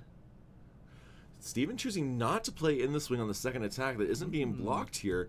Very smart by Steven. Honestly, if it's going through, you want to guarantee the on hit later. I do feel like Steven has clocked that we may be looking at an In the Swing here, that Luke has clocked. Luke has clocked it. Yep. Steven may have an In the Swing. He may also just say, you know what, I can't block all of it. You're gonna get through. You're gonna get 1 copper. 1 copper is not 4 copper yet, so feeling safe enough to do that. But well, and he's eventually not making Luke a ton of progress, but he's not losing a ton of progress either. Correct. Luke making very smart decisions and saying, I still need to hit this guy. I still need to do something with an on-hit. This on-hit being... and Steven saying, I like my hand. I have a recurable source of block from the boots. I'm just going to block with my armor. And maybe more importantly for Steven, I like my yellows in my graveyard. Yeah, and not in my... because if that card hits, it banishes yellows, and that is really difficult if you don't have yellows in your graveyard. But Steven's still up 5 life and up all of the tempo in this game. That's why I like how defensive Luke has played, saying, I started this game behind. You started off really well. You had a lot going on in the first few turns. I'm behind. I can't let you blow me out with a card like Blood on Her Hands. So I need to be patient. I need to bide my time till I get some big turns that are going to pull me back into this game. Yep. Absolutely. Now, Steven saying, okay, here's 3. And importantly, in the swing, not in the swing, I cannot remember the name of Slice it. and dice? Slice and dice. Is that- Yep, yeah. that is what it's called. Once again, my co-host, just being the most knowledgeable person about Flesh and Blood you can possibly be. I Slice don't and know dice. how I know all these warrior cards. I don't play the class. And I do. You'd think that I know these names, these cards, and my brain is so turned off when I'm playing Warrior that I'm It's just because like... I just got off break. Right. Yeah. Just If so there you was guys... a round after the finals, you'd be in there. And there's the double in the swing to go up to 9. Well, at Steven some Hostler- point, you do have to block. you have to and block. At some point, you do have to play your reactions. Both of these players doing both of those things. We're going to make some gold here. And importantly, Luke trying to deny that gold generation, and at this point, that in the swing is very good because it says, I'm still going to hit you. Yes. And that spiraling that gold into the next turn, very important for the current version of Kasai, which is very much centered around, I need to draw a card. Codex of Frailty coming down from Luke. Let's talk about Codex of Frailty. Yeah, it's a really interesting card in warrior matchups. In Warrior matchups specifically, because Warriors... the thing that says the Codex of Frailty specifically says I'd like to point your attention to is attack action card. How many attack action cards have Steven Ostler played this game? 0. 0 attack actions from And Steven. I've seen Kasai decks that play them, but it's very easy to take out Nourishing Emptiness In and this just not matchup. put that in your deck. Steven deciding to do that. Codex of Frailty is kind of a gotcha card because it says I'm usually gonna have no cards on the assassin side Yep. in my hand before this turn, so I don't have to discard. You might have some blocking cards in your hand that you want to keep. No longer can do that because you're putting it in the arsenal instead.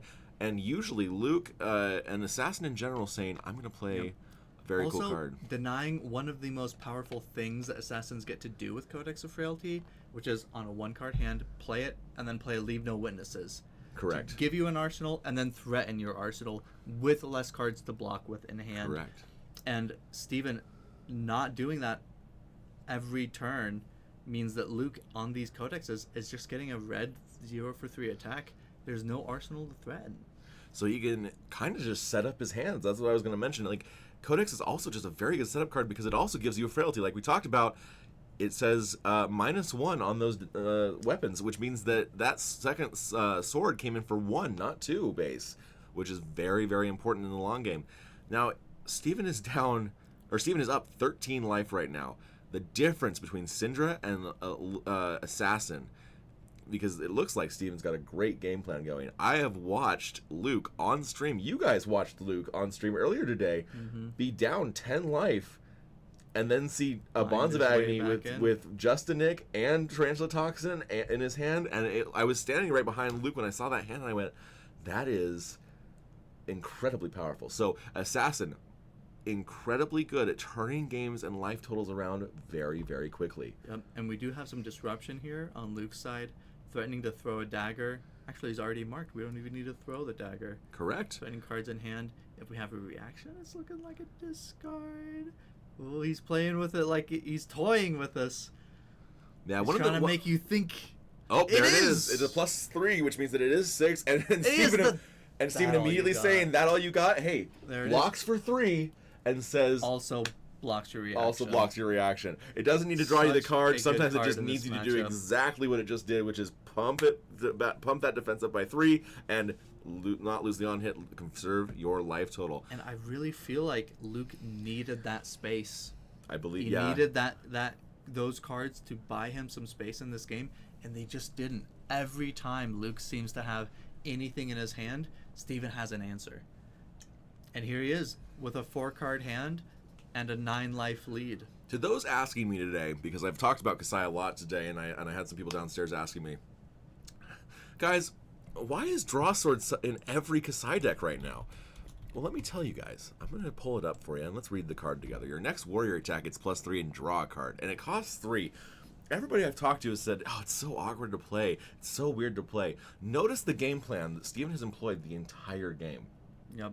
Draw a card, free swords, go again, Swing swords. value. Yep. Like, and Especially when you're rolling these vigors turn over Yep. turn, that one vigor is going to start paying for like a Blade Runner Yep. or a run through, meaning you're free to pitch that blue and you don't need that extra 1 resource because you had of it from last turn. The other important thing is if you draw a hand of reds and yellows, and you have to pay 3, that Vigor token cost makes all those yellows a blue. Yep. And it really turns draw swords into such a house when it comes to Draw how it works. swords in Kasai is what we in the business call a free lunch. It's 3 damage. You pay 3, but it replaces your card. It's a free card a lot of the time. Yep. It's a really awesome card. One of the best cards in Heavy Hitters Draft.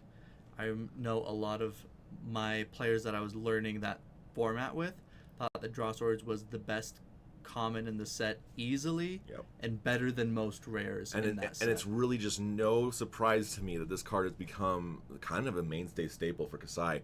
Mm-hmm. This card, it buffs the weapon, it draws a card, and the card says go again on it, and also allows you to get go again much easier and says I'm going to make you really have to think about your blocks. And it makes things so much easier. So to answer everybody's questions today, Draw Swords is not an awkward card if you're playing the right Kasai deck, which Steven is, and if you've had the games on Kasai, which he does. I've really liked watching Steven's Kasai deck. I couldn't tell you, I haven't seen the list. I don't know how it's different than other Kasai decks, what he has or doesn't have. What I can tell you is, every time I watch Steven on stream, it seems like his deck is just singing. Yep.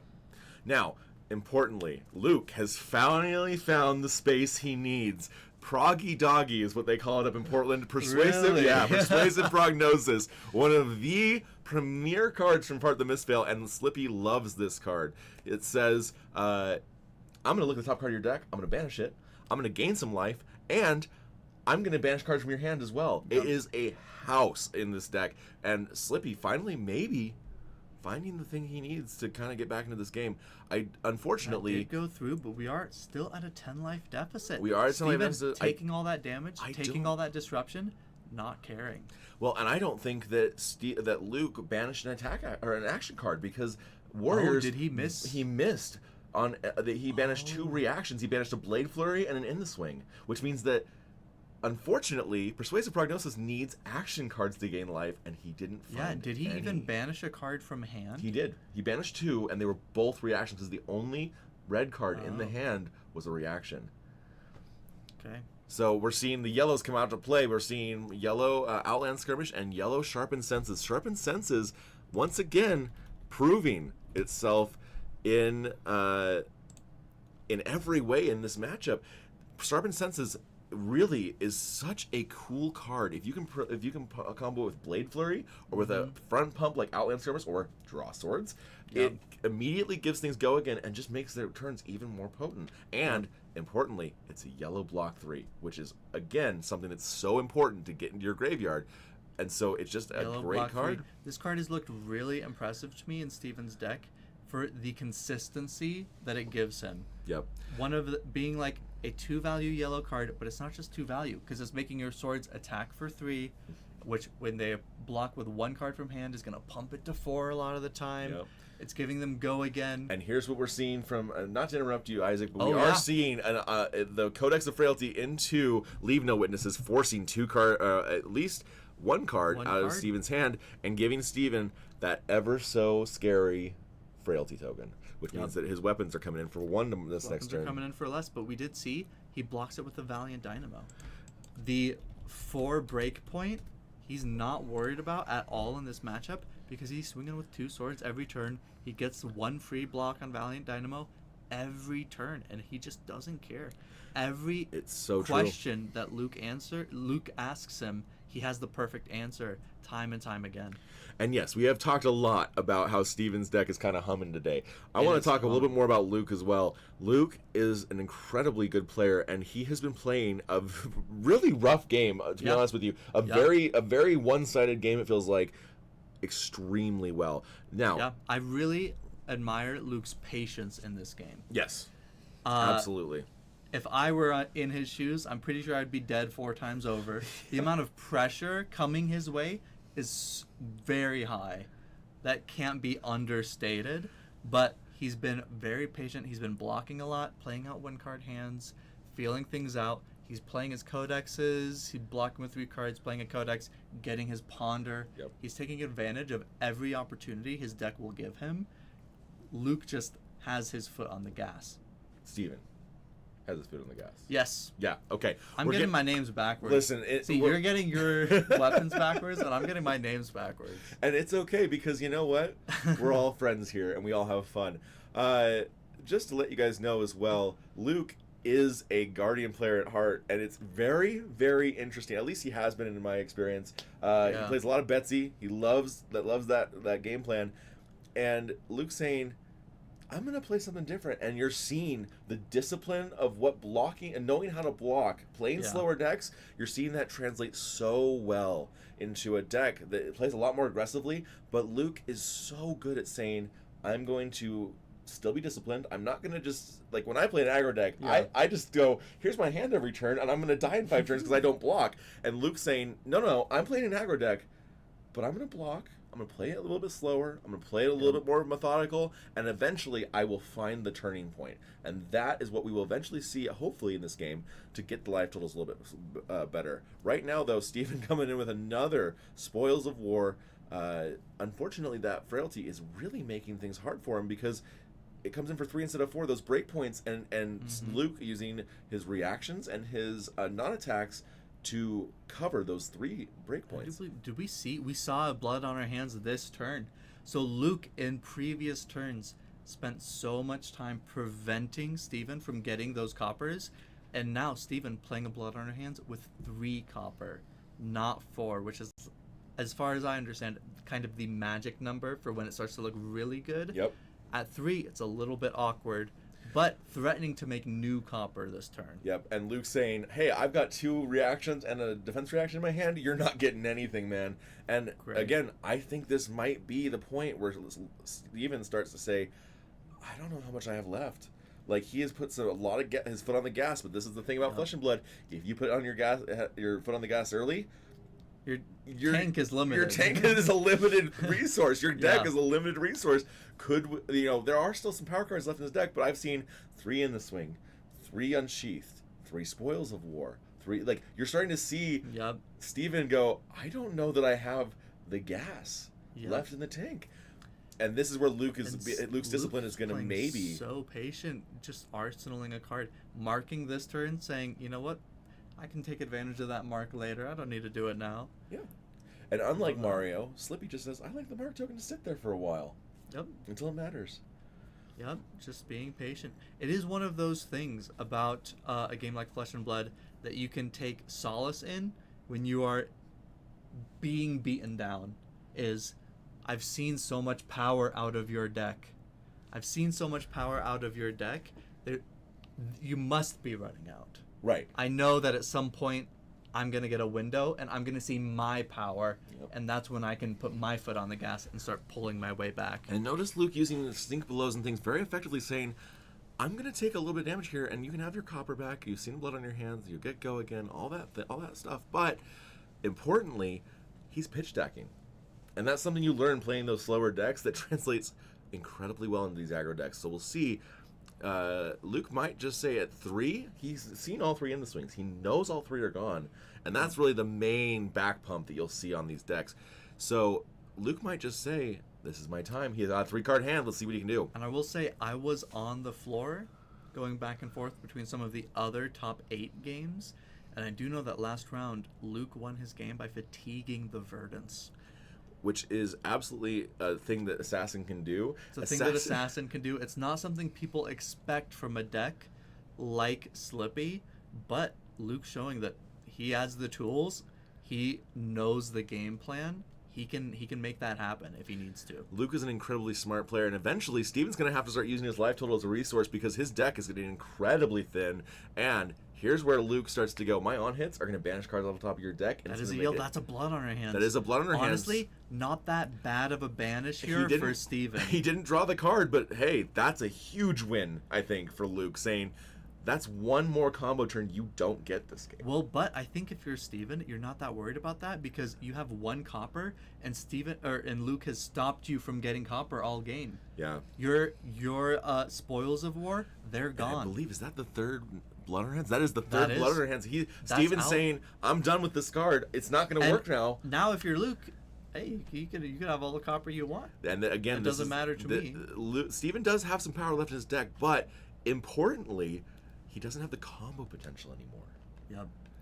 And His deck is falling further and further into the mid-range category, Yep. which is going to give Luke a lot more space to play into the predictability of this Kasai deck. Right. A lot of those powerful reactions are gone. A lot of these powerful explosive combo cards are gone. Kasai still has the strong value game, but now Luke is the one whose deck is full of surprises. Right. And now Luke's saying no blocks here. And then +2 and go again, and getting the second form of go again just to draw the card to say, I need something here. I don't know that Steven's got much left, so using both of his Glint the Quicksilvers left in his deck, Glint the Quicksilver says you need to block with a card from hand. And guess what Luke did not do until the second one? He didn't block with a card from hand, so he didn't get 2 cards on the value. Mm-hmm. Now, the You second... see a Blade Flurry here? There is another... Okay, I was wrong. There isn't all 3 Spoils of War. He did just draw Spoils of War. Oh, really? Yeah, so this second swing will come in for 7. At this point, we know the copper doesn't matter. It's true. We're And out of blood on our hands. Luke saying, great, I'm just going to block again. I'd love to know deck counts at this point. That was a Blade Flurry as well. A really big deal that has gone out of the deck. I saw at least one earlier. Yep. There's a chance that Steven has 1 left in his deck, but that deck is looking real thin. Yep, and this is where Steven or Luke might be able to turn the table. Kiss of Death is one of the best cards that Slippy has access to because it is a stealth attack that gets go again because of Slippy's ability, and also it can be flicked for 2 additional damage. So looks like Steven's just going to take 4 and say, yeah, I can't do anything about this, and then Luke's going to come in for 3 again. He doesn't have any cards in Can hand. he target Kiss of Death with Pain on the back? He can indeed. I guess if you're flicking it, it doesn't really matter. Correct, but what's nice is he can still stab you with a dagger, but he is going to get full value off of this Kiss of Death and is going to swing for 3 and then flick it for 2 more damage. Now, I will say Luke is playing a dangerous game in this fatigue battle because his deck's not looking too thick either. That's true. We haven't talked about that, but yes. But We'll have also, to see Steven if is he starting to can pull having off. to use his blues to swing for 2 go again. Trot Along being the card that gives go again to an attack with 3 or less base power. That is not the go again you want to see in this deck at this point in the game. No, it's going to give you your Valiant Dynamo back. It's going to let you swing 2 swords, but basically right now, with we're gonna just get count. Trot Along, you're looking at a 2 We card have 9 4. cards left in the deck for Steven Ostler, and it looks like Luke is asking for that deck count because he really wants to know, is it time to turn the tables? Is it time to say, all right, you don't have gas anymore? I think it might be. I think this is the turn where we go, okay, Luke. And I've said this a couple times, but I think Luke is starting to really evaluate what is the possibility of fatigue here. It's pretty high. Yep. I think, like, both of these players, you have to weigh your resources at a point like this. How many cards do I have in hand? How much power is left in his deck? How many cards are left in his deck? How much damage can I afford to take in order to take cards out of his deck? Luke measuring those things right now. He's an experienced player with things like this, but it's a tough call to make. Once again, knowing those slower matchups really helps in this scenario because you can start to say, okay, I need to fatigue. What are my outs here, right? And so he's gonna you're gonna start seeing him prioritize those attacks that really start to tax the deck and start to say, hey, do you want a hand, Steven? Or do you want your deck? Right? Do you know what's in your deck still? Do you know where your deck power cards are still in there? If not, Is that a provoke? it is a provoke indeed. So he is going to force a second card. This card, let me tell you, This card is I have gone crazy. from 1 to 3 in my deck. This card is very, very good, especially in the current meta. Provoke is such a crazy Because card. it says, hey, that action card you wanted to keep, you need to put it in your hand. Codex of Bloodrot coming down, not triggering the Kasai Dagger. Sword, hello. Yep. And then he's taking 2 and saying, great, sounds good. So he's blocking with 2 cards, 2-card hand for Luke going into this next turn. Losing the Codex of Bloodrot, not the end of the world. Not the if end of you're the Luke. world. You really would have liked to have been able to block the second sword on that. Yeah. Really unfortunate to be losing the 2 from that provoke, but that's a 3 block out of his deck and a 2 block out of yours. It's not the end of the world, and not likely to be the difference maker in this game. the Codex of Bloodwrath. The 2 life very well could be. Remind me the name of Double this card. Trouble. Double Trouble. This is a big deal. We have Flick Knives in both of our daggers. We don't even need a reaction from hand to turn this on. If this hits, Steven is losing a lot of his deck. Yeah. This is saying you need to give me a card, and I have another card in my hand. And Steven just saying, you know what? There's one. Steven, he's flicking the maybe dagger. signaling that he has a D-React in his hand, or maybe just accepting, hey, you know what? I need the gas in my hand to kill you. Hold on. Oh, but we're moving away. We're moving away. We might be We could get a Bonds of Agony here. Take up the You can mantle. get whatever you want. Is going to give a crazy turnaround to this game. Oh, he's going to go ahead and get a red Double Trouble. He's prioritizing the top of the deck. We're prioritizing top of deck. We're Suddenly, also going to be doing a lot more damage Suddenly, here. Luke And we get to keep has our put boots him around. to 1. No. Put him to 9. I apologize. Yeah, so Luke is coming in for 8, putting him to 9, putting 2 cards off the top of his deck. That was an incredibly powerful play from... Is that 9? Shouldn't it be? Because it was for 8. Oh, right? there we go. Yeah. Okay, going to 2. He got 7. And the assassin starts to look really scary when you're at less than 10, less than 5. And Isaac, less my than 3. esteemed companion up here in the booth, guess what Steven does not have in his deck anymore? Because he used them all. Didn't reactions. Double Provoke coming out. This game has been wild. We are watching the entire game being played back and forth. We told you Luke was going to come back, and we got a D-React. Luke might be reacting to block the sword, but he still has to provoke twice. Now, we have a judge call. We have a judge clarification question. We don't hear anything down the audio for the booth. We don't have any audio down there. So we'll see what they're trying to say. I think they're trying to see where he has like a window to respond. And he does have a window with the reactions to react with his own thing before provoke comes down. So it might be that he says, you know what, I'll show you, take up the mantle, and I'll show you this. So he's going to discard take up the mantle. He's going to put the Bonds of Attraction on the thing, put it to 3, and I believe he's blocking 7 on that. And I think Luke maybe made a mistake putting his he might D-React there if he was always going to put now this is again Bonds of Bonds of something. Art of Desire. This is Art of Desire. Thank you. Art of Desire body. Art of Desire body. This is the red one, and again, this is one of those things. Luke is much healthier. We have 5 cards left total for Steven, and we've got. So he's saying, I can't lose this final card in my deck. And Luke playing the perfect fatigue game plan of saying, I know I'm going to take cards off the top of your deck now. Yep. You're out of cards. I'm taking cards from the top of your deck, or I'm taking them out of your hand. Yeah, this is a very, very precarious situation for Steven to be in. Steven's saying, all right, this is, I'm dying slowly, or I'm playing my cards out and dying next turn. Yeah. So this game is essentially over. What a turnaround from Luke, man. Seriously. Incredible game. Listen, we talked a lot about Steven in the early game. We were very excited, and I, like, especially me, I'm very excited about this game plan that Steven was putting out there. Yep. Luke said, gotcha. It's something that you see all the time with, like, a dash. Yeah. Right? They come out swinging, you're like, holy cow, Dash has smoked this guy.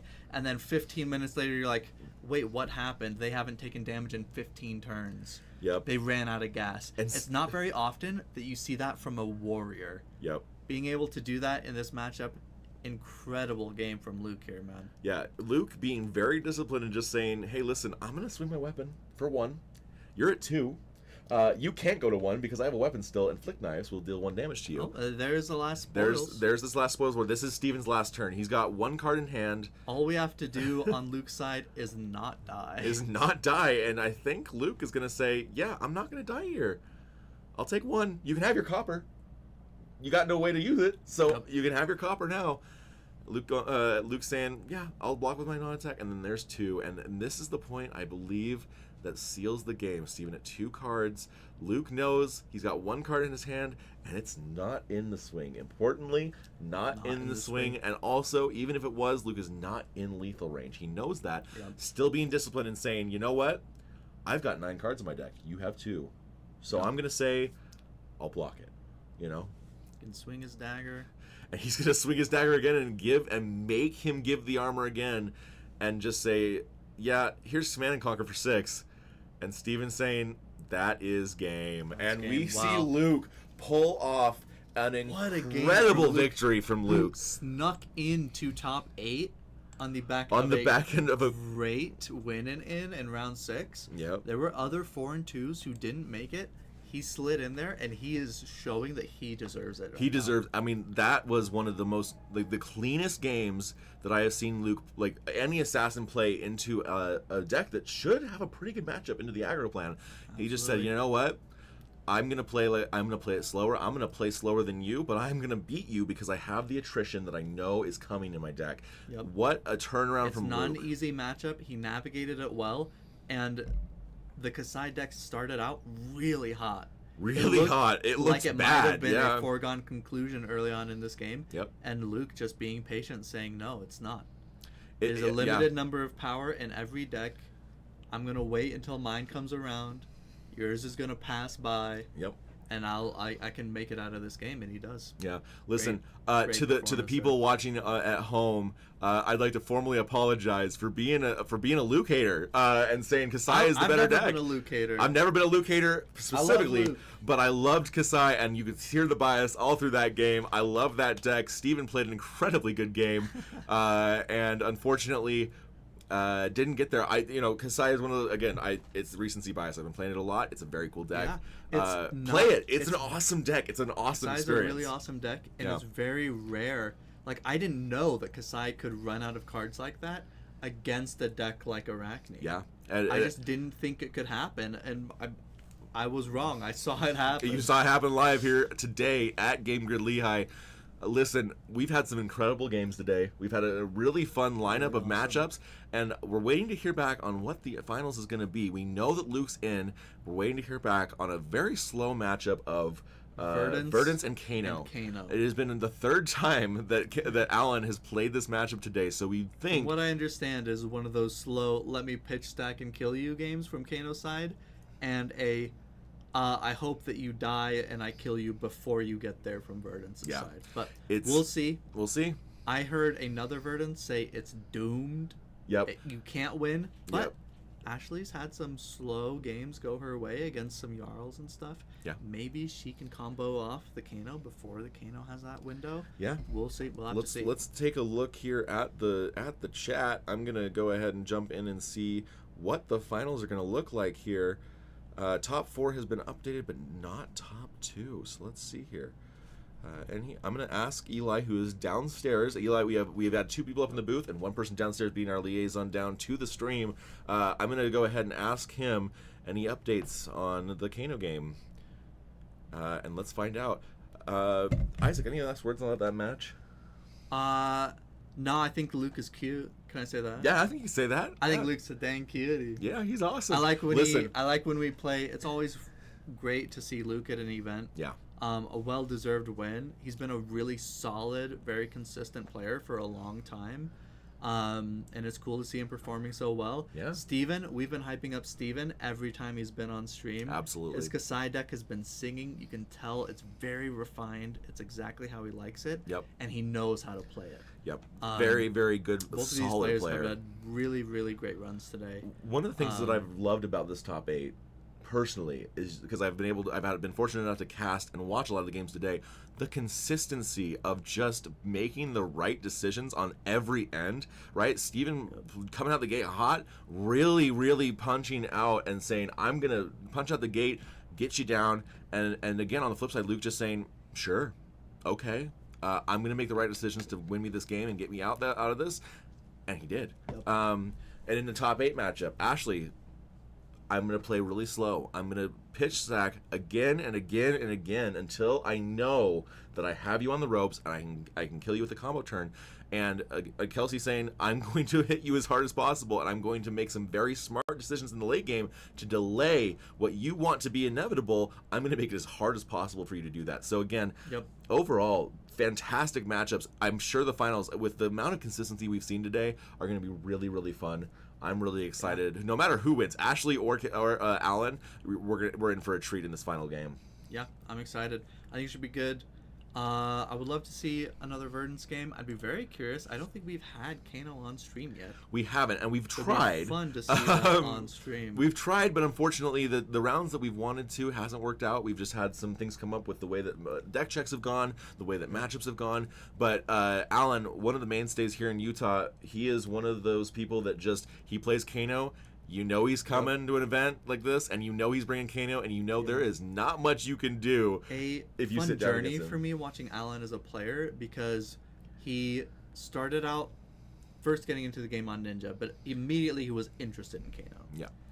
Came to Kano, played it for a while, played some other stuff, played Zen and played some of these other Ninja Syndra, and then comes back to Kano and says, really, I liked all those other Ninja decks, but really Kano's my guy. Yeah, and I mean... And I know Syndra's good right now. Kano's my guy, so I'm going to play Kano. Yep. And it's been really fun to watch him play, and he just finds a way to keep getting better at that deck. It's weird how good people can get at their decks when they just commit to them. Yeah. And Alan is a great example of that. Alan is a fantastic example of I am going to master every single card to the point where you'll watch him and you won't see him you won't see his face, but he sits and does taps a table and counts his number of cards in his deck and understands where every card is. He is so good at just remembering his pitch stack, playing the slow game if he needs to, or just saying, I've got it. I've got the damage to kill you. I know I do because I know it's coming up in my deck. I know how to play it. I know I've got and just capitalizing on those things that other Kano players wouldn't even see. It's that very disciplined. One of those Kano players that you go you're scary not just because Kano can be explosive and win at almost any point in the game. Yeah. You're scary because I know that you know how to get there. Yep. And I know that you are good at the deck, not just it's the deck, right? Kano can sometimes sneak out wins. Really great Kano players sneak out even more wins. Sneak out and every you're like, win, wait a second, all the time. How did you do that? And they're like, that was easy for a guy like me. I do that every week. Yeah, and I know. Well, and the funny thing is, every time you talk to Alan, he's like, yeah, I don't know, I could lose the next 2 rounds. I don't know, and then turns around and blows people up. He is the nicest guy. Ashley, same thing. Wonderful to talk to, wonderful to play. She's been playing Verdance quite a bit. She got into the game, actually, I think because of Kelsey. I'm not 100% sure on that. Don't quote me on that. But I believe so. And she fell in love with Verdance and has become a master at that wizard deck. I mean, not the same way of Kano, not the same explosiveness Kano has, but just, again, you've watched her a couple times today just roll people in very long, very decision-heavy games where she can make those very intricate... Very measured. Yep. And that's what I love about this top 4. Every single person that's been playing, you see the reward of playing a disciplined game of Flesh and Blood. No matter what it is, no matter what deck you're on, 4 different decks, but saying, I am so disciplined in how I play my hands. I know, with the In the Swing, with that Steven just kept an arsenal for 2 turns and then guaranteed the goal 2 turns later, knowing, hey, I might need this later. Things like that are what make Flesh and Blood such a great game to watch, because you know that those people are really, really good at what they do. Yeah, it's been really cool to see, especially more recently in this meta, even the aggro players and the aggro decks are saying, you know what? I can block out if you're threatening me if my turn's not that good. Yeah. Because if my turn's not that good, I'm not doing that much damage, I'm not making progress anyway, let me save my life total, and I'll wait because you'll have a bad turn. I know that you're a deck that can't use a 5-card hand every turn, so let me just wait till you can't. You lose value on your turn that you can't convert, and then I have space to play my game. Playing for the opening. I can wait while you play your game, and then when it's my turn, I'll take my turn, and my turns are going to be better than yours. Yep. It's been really cool to see the really patient aggro players playing in this meta. It's been a great time. I'm very interested to see if we'll have a Verdance trying to keep up with an aggro deck, or an aggro deck trying to outrace a time bomb that is a Kano. literal bomb that is Kano that can deal 40 to you on turn 0. Hello? Hello. Can we bring in Luke for an interview? Yeah, sure. You want to? Yeah. Who wants to do it? Okay, yeah, let's do it. Bring an interview with Luke. Bringing in the man, the myth, the legend, up? Luke. Here, let me Have a seat, Luke Snyder. Thank you. Fantastic. Isaac. A couple of stream games today from Luke. Most exciting games we had all day. Yeah, are we waiting on the Verdant's Kano? They're still game playing. Okay. They're still playing. Yeah, we're just gonna hang out. we can So, impromptu interview. Luke coming. You get to see him on stream tonight. Luke, I'm gonna be honest with you. Questions prepped. No, we have nothing. Yeah. We are here hanging out in the booth. Can I see? Yeah. Look. Can I see? Yeah, absolutely. You sit down here. Good game. Okay. Yeah, Luke, I gotta ask, man. So at the beginning of, I mean, you might watch it back later and you'll see all the things we said. We were kind of talking up the Kasai deck because it was coming out of the gates swinging. Yeah. I didn't see a single. Oh, I saw like 1 or 2 D-Racks early. The last 4 or 5 were like very bottom half of the deck, but they came in clutch. No, I think there was a 17-point life difference at one point. Yeah, right? I think at one point it was like every turn it felt like you had like an 8 to 10 life deficit. Yeah. And it was Steven's turn with 4 cards in hand. Yeah. But you just wrote it out, and then at what point in the game did you realize, like, okay, my out for this game is I'm going to fatigue him. I'm going to prioritize cards in his deck over disruption in his hand and stuff like that? Probably once he took tempo so hard. I played Kasai and Blitz for like a year, so I kind of know not that exact deck, but how Warrior wants their game plan to be, and so I was very conscious of like, you know, he played Spoils of War. I'm just blocking out. I don't care what my hand looks like. I'm stopping coppers. You know, he was only able to resolve 1 blood on her hands, and it was with 3 coppers. Yep. That was really big for me. Plus, he did it when I gave him a frailty. That extra value was huge. Yeah, so at that point, once he just had tempo, I was like, okay, I think I can fatigue him. It's going to be tough, but we're going to try. Yeah. I spoke with Steven briefly after the game, and he said, I think I saw during the stream there was a Persuasive Prognosis that banished, I believe, a double Blade Flurry. Is that right? Yeah. You're just talking about just sort of unlucky, a lack of power cores for him to end the game. Tell us a little bit about your stream games. Both of your games, you were behind. Yeah. And we talk a little bit about Assassin during the stream. Like, so many Assassin games end with randomly there's like a tarantula toxin that ends the game. Are you thinking during these games like, oh, I'm behind, this is really rough, how am I going to win? Or did you feel calm, in control? What was your mindset during the game? In my first stream game, I did not think I was going to get there, to be honest. That one I was very much in the mindset of, okay, hopefully this attack rack just gets over somehow and it takes me home free, which it did. That was my only out, and I knew I had to play for it. And then in the second game, sorry, what was the question? You know, during your game, just barely in top 4, like, how were you feeling during the game? And so, did you feel like it was in your control? Did you feel like there's no way I can win this? What was your mindset?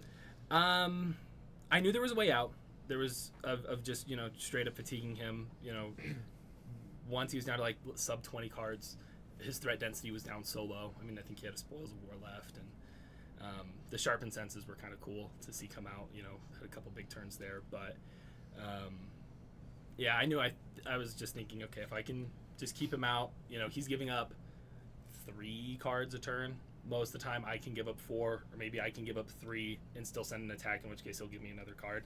And I was like, I fat decked. I only took out 3 infiltrates, so I believe I was running 68, and I was like, I don't think he did that. No, and did that you was... fat deck knowing that the game could go to fatigue, or is that No, just something you I do against warriors, or? I just don't like making sideboard decisions, honestly. Oh, hell Going yeah. down to a clean 60, that's not me. the clean. You're I'm so real. The easiest choice. The easiest choice. The Just easiest put them choice all is in. not making choices and just saying, here it is. It's like infiltrates. What, like, maybe I could get some value off infiltrates. Maybe I had a Blade Runner, which I like never want. weird. So I'm just gonna cut it. That was it. Yeah, no. Makes sense. So one of the things that I talked about, and I'll be perfectly honest with you, you're gonna go back and I gassed up Steven for about 20 minutes that game. We were both saying Yeah. I mean, Steven's got this, Luke, and then there's a like point in the so game many where I games. turned around and I turned to Isaac and I went, all right, I gotta give props to Luke. He's playing this game like a madman. Yeah. He is turning this game around, and I don't think Steven realizes it yet. And we're watching you make just the right decision after right decision after right decision. And I was like, I gotta turn around and say, hey, Luke, I don't hate your gameplay. You're playing perfectly. Yeah. Yeah. You know, and because like I definitely, and I said I have the Kasai bias. I love that deck. I've been playing it for the last few months. It's been a lot of fun. Yeah. But this Slippy deck is starting to is doing the turnaround thing, and we saw the moment where we went, And there it is. Like, that's when we were, I don't have Kasai bias. We've just seen Steven on stream have these 3 games where he times a comes day, out with like a 15 life lead early, and then he cashes in his equipment and he plays the warrior thing and just does mid-range until he chokes you out of the game. Yeah. I just thought it was happening, and then I saw it slowly. He had like a couple of stumbles, and then he started running out of steam, and I went, oh my gosh. He's going to get fatigued. He's running out of gas here. I want to ask Luke, because I know you were playing Betsy for a while. Yeah. We had some fun Betsy games way back when. What brought you to Slippy now? Is it just, hey, you know what? Betsy was fun. I'm interested in a new thing. Is it a meta choice? Is it Assassin? Was it class you're interested in? What's the choice there? It's a meta choice. I love Betsy. Gonna still jammer. 4 for 8 Betsy is coming. It's the one I'm cooking right now. Okay. But no, I just decided probably a couple months ago I wanted to take things more seriously. I showed up with Aurora last ProQuest season.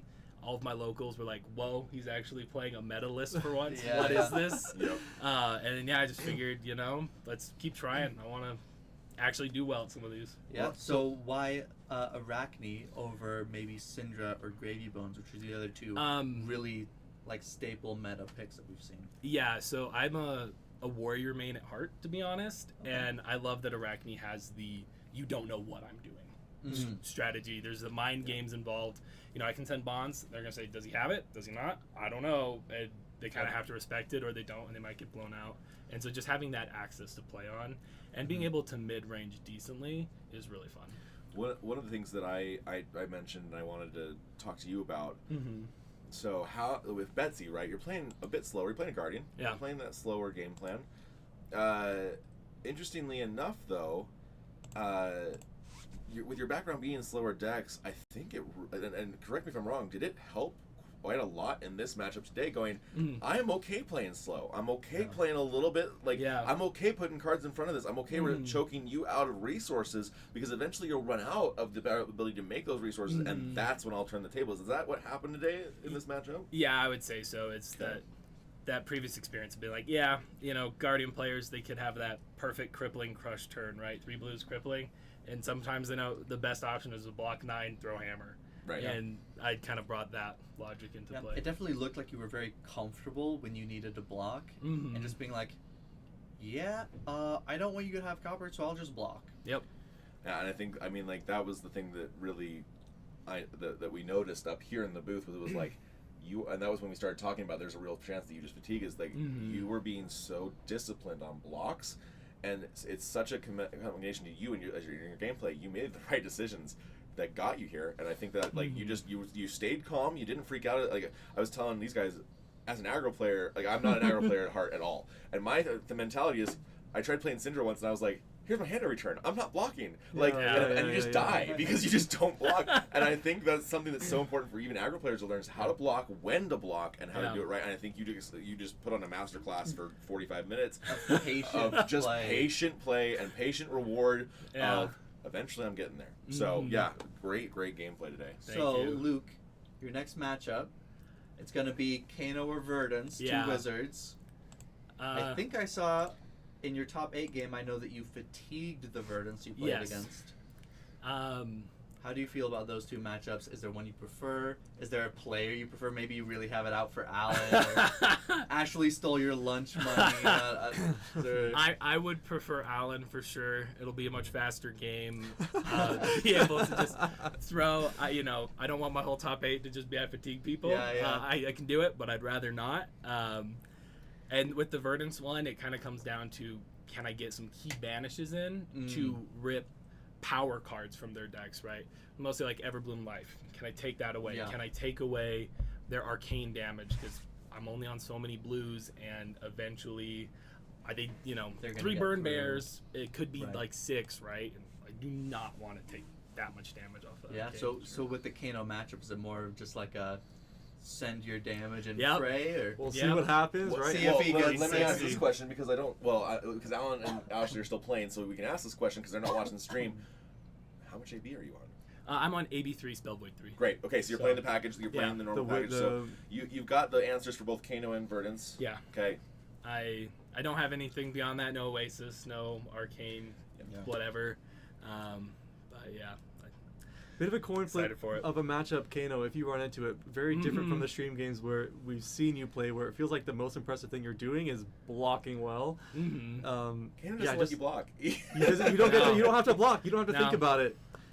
Just gotta send damage. Yeah. As a note, for the people that are at home, most of us have been here since about 9 to 10 a.m. I think Yeah. you guys rolled in about you guys had to drive down. We drove So, an hour. Long day, and I think that again, part of being in a top 2 scenario is being able to play at a top level while For a long exhausted time. for Yeah. a very, very I'm long time.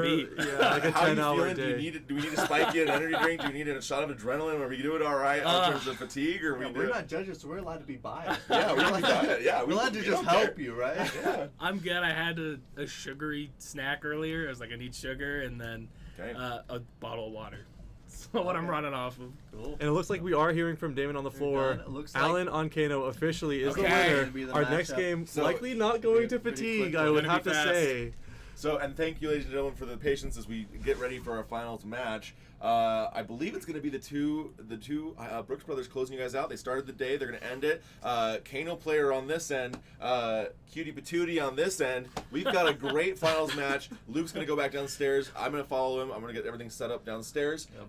Signing off up If here. anybody asks, we didn't give him any advice. Yeah, no advice. Yeah. Nothing. There's no record Actually, of we it. didn't. No. No. Just to be clear, we didn't. We didn't. But, I don't know why. If uh, anybody asks, just make me sound suspicious. Yeah, moving into the finals, we have two very, very good players and going to be fighting for a PTI, which in this case is a World's Invite because Yeah. Worlds is in Philadelphia in about 5 months.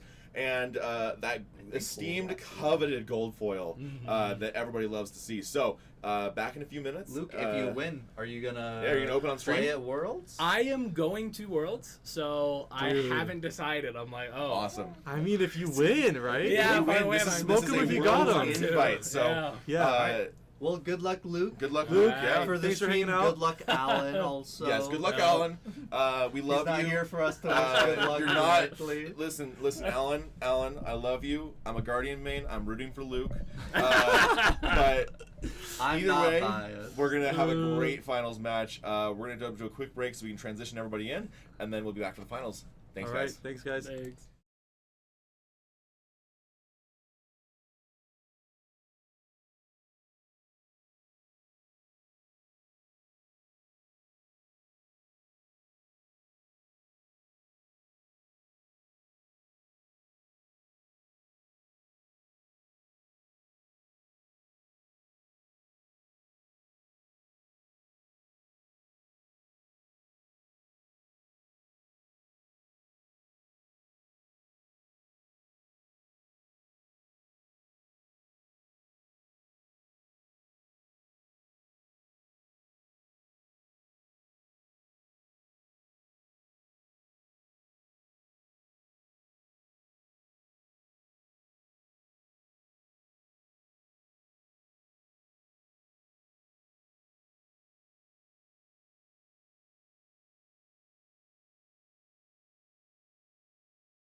All right, folks, we are back. If you're just tuning into the stream, also we never introduced ourselves. My name is Elias. This is Isaac. We got you covered for our finals game coming up in just a moment. We have Alan Rodgers on Kano. Yep, our players are getting set up. While they're getting set up, we wanted to talk about Alan a little bit. We had a lot of time to talk about Luke over the last hour as he played a great game on stream. While that was going on, of course, Alan was playing a great Kano game. For what I understand, he pitch stacked a nuclear bomb. Yep. For the Verdants.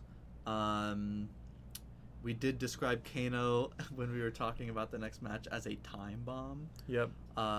We're very excited to see that here. But you maybe know a little bit more about Alan and his Kano escapades than I do. Yeah, I wanted to talk about Alan. We've been mentioning Alan's name all day, and we've been waiting to get him on stream. Coming up like the boogeyman. He's the boogeyman right now, and we've been wanting to get him on stream, but just haven't found the best opportunity to do so.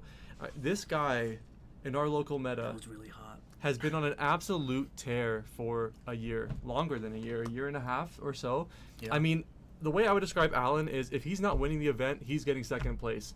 This guy has been playing Kano so much, he has so much experience, and he's a gambler at heart, but he doesn't gamble for no reason. He takes calculated risks. He knows when this is my window, I have to try to find the winning line here. Mm-hmm. And when his back is against the wall, if anybody's going to find a winning line when it looks like they can't, it's Alan. He knows how to play the deck.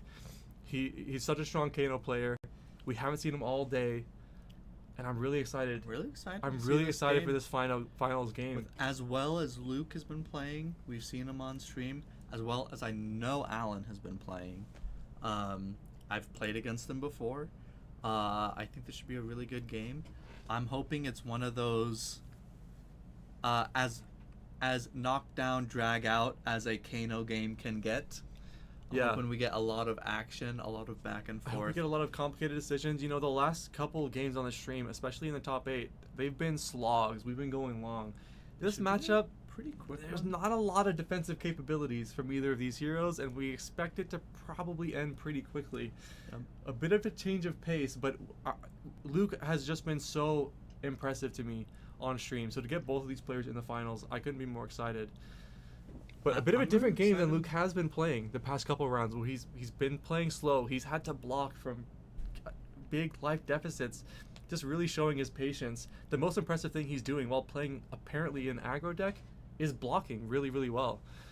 This game, no blocking at all we can expect from but Arachne really needs to just come out of the gate swinging, do as much damage as they can, as fast as they can, and try and put Kano in the dirt before Kano does that to them.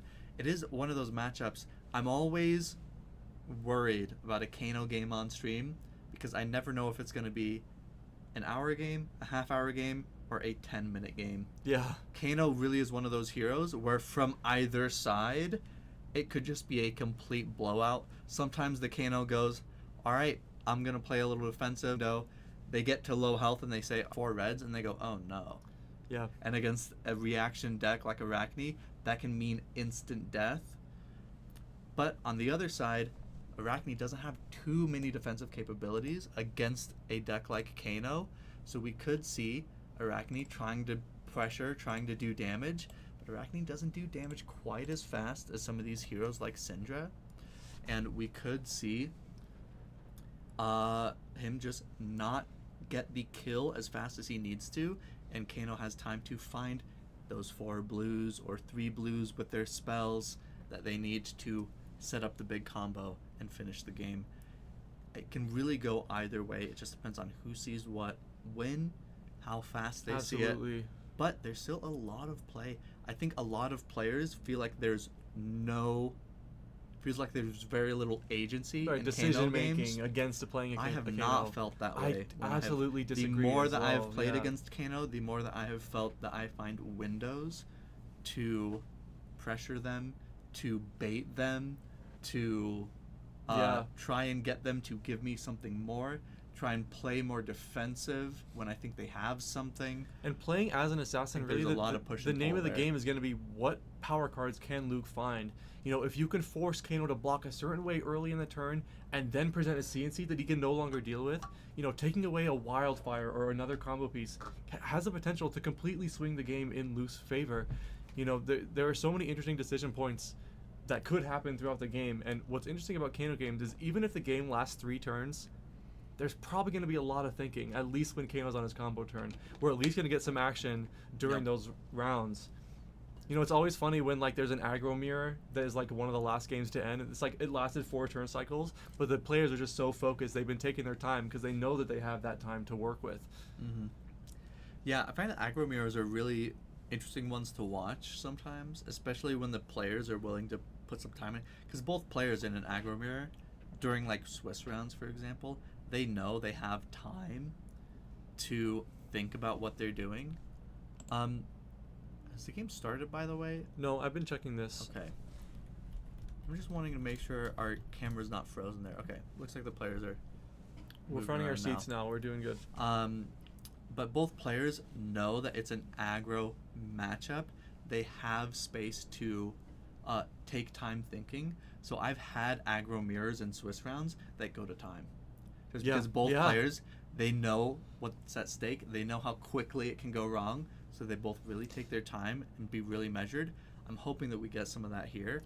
And in those aggro mirrors and in a game like this one, a matchup like this one, the smallest decisions can make such a big difference. A small mistake can cost you, like I mentioned, a combo piece from your arsenal. I mean, the tiniest margins of error can cause you so much. And when you're dealing with, you know, Bonds of Agony or Marks of the Black Widow, and you're dealing with reactions, you know, potentially the Kano player will have to make some educated guesses.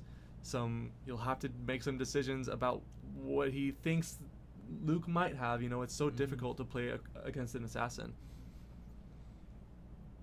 Yeah, it looks like they may be trying to sort out some special player playmats.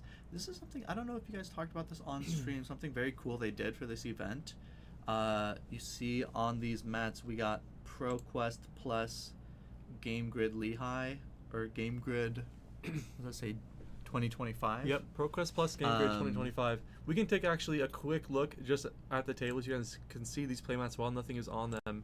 Shout out to Game Grid for hosting this event, and really cool some playmats. Of the players got their own personal playmat. So I think Luke just came a second ago. Luke came on the camera and he took off our black playmat and put on his own, I think it was a Jarl playmat, trying to see how it looked on camera. I believe that those are being given away to the top 2 or something like that. Seeing if that would look good on camera, just testing some last minute things out as they get it. Yeah, it looks like we're gonna take up. about a 5-minute break before the game starts, so we can just yap about this. Yeah. For 5 minutes. I mean. Yep. Yeah, shout out to both of our players. I do think that our most exciting games on stream today have been watching Luke come back from these dire situations. Really, we heard it from the man games. himself against what was his stream game earlier this round 3 or 4. He was playing against was it Verdance? Who? Luke. Luke? When? His stream game today His stream game? in the Swiss. It wasn't against Verdance. It was the last round. That's right. Yeah, against It was against Mark on okay, Ira. excuse me. Yes, against Mark on Ira. That's right. Yeah. I mean, he said it himself. He didn't think he was going to win that game, and the stakes couldn't have been higher for him.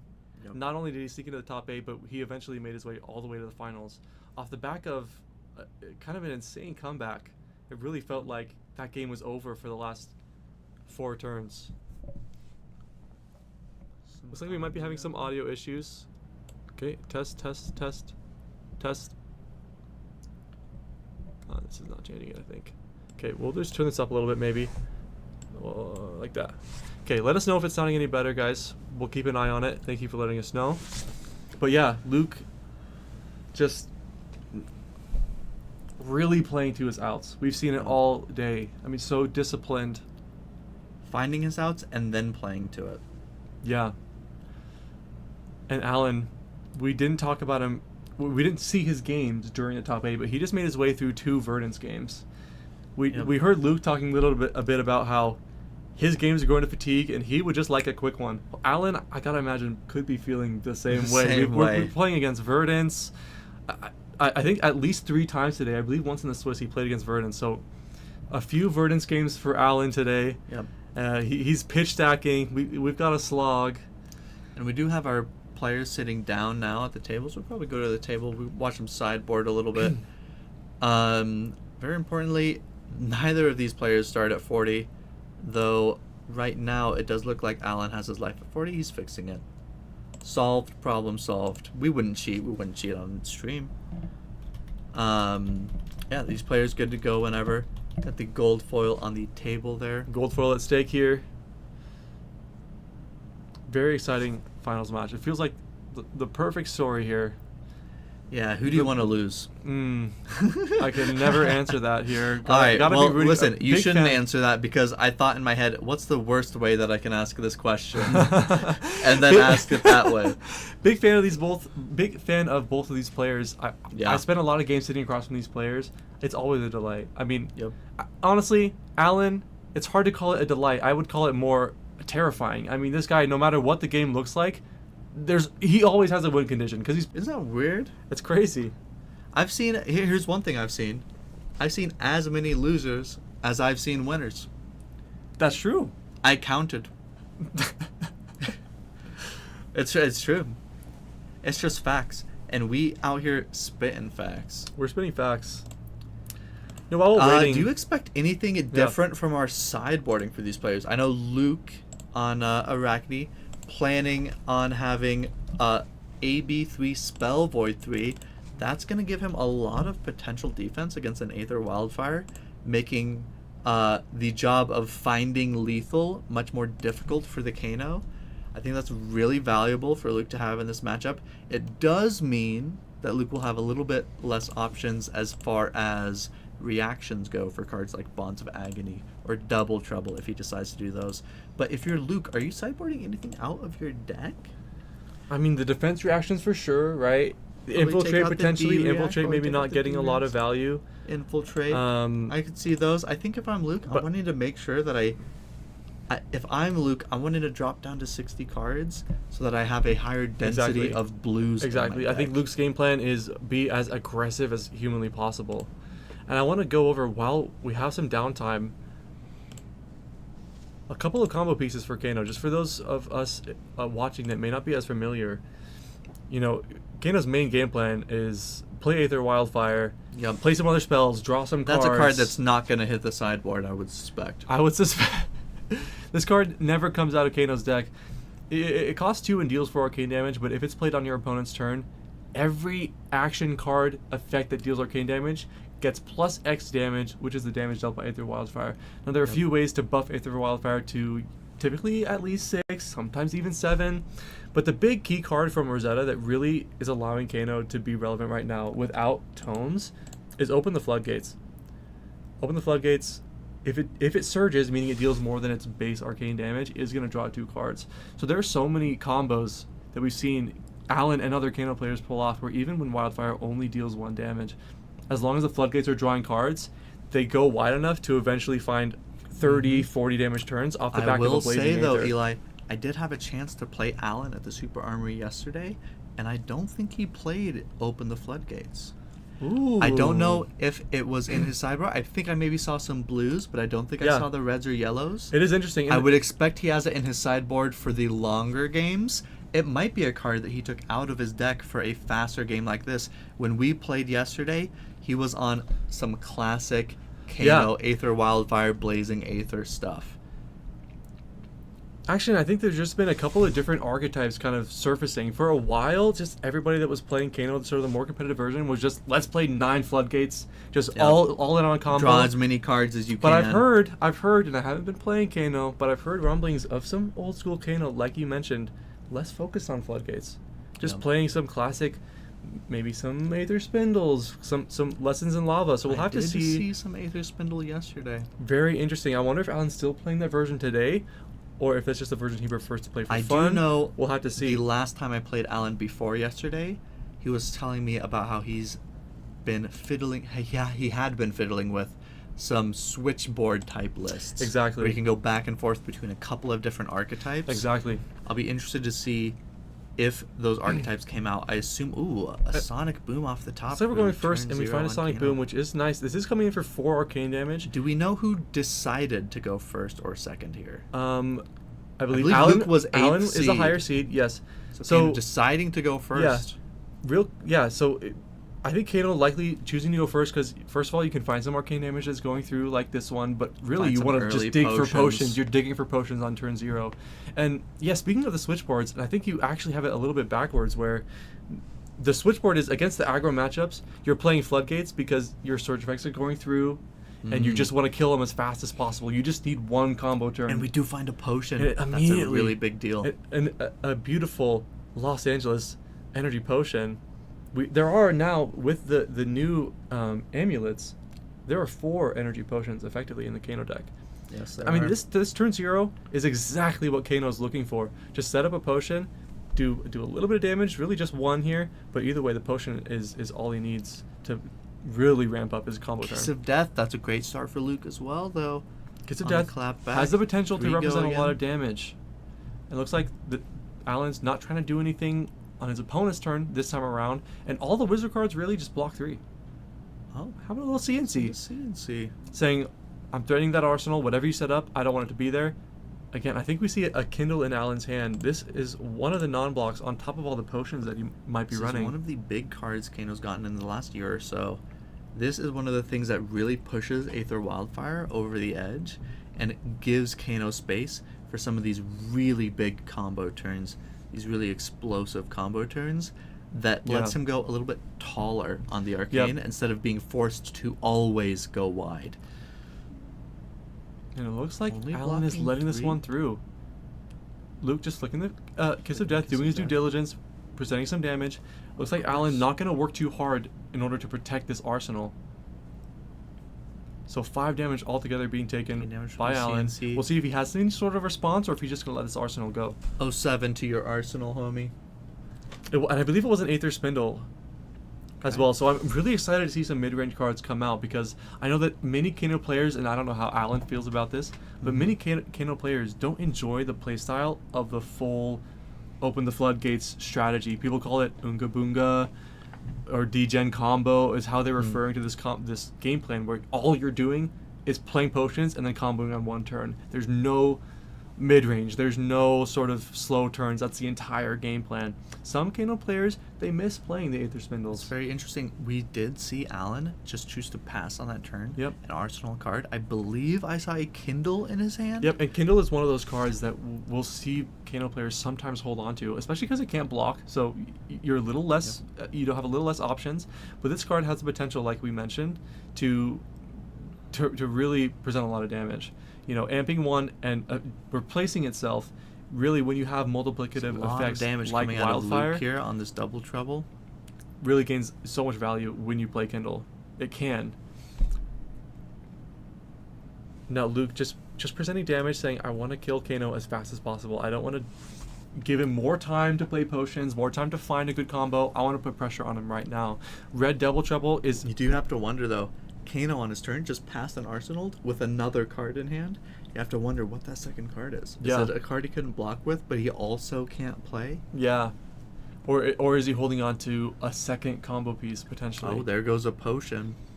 And I love... It's such an interesting inclusion to me, by the way, a Red Double Trouble from Luke. Threatening his arsenal again? I leave the witnesses a great card, especially when we saw Alan holding on to 2 cards on the previous turn. We know that we can guess that this arsenal card is very valuable to him, and the story lines up because Alan really doesn't want to let this through. He just blocks with 2 cards.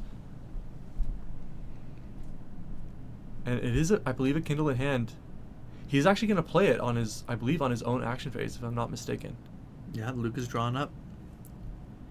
Amping 1 will get to draw a Amping card 1 here. replacing itself. I wonder if there was 2 Kindles in his hand last turn. A Cindering Foresight! I'm so excited to see this card. Alan really showing some interesting inclusions. I'm not so familiar with what exactly the Kano players are cooking up, because those guys are always innovating. Kano players, if there's one thing I know about them, they will squeeze water out of a rock.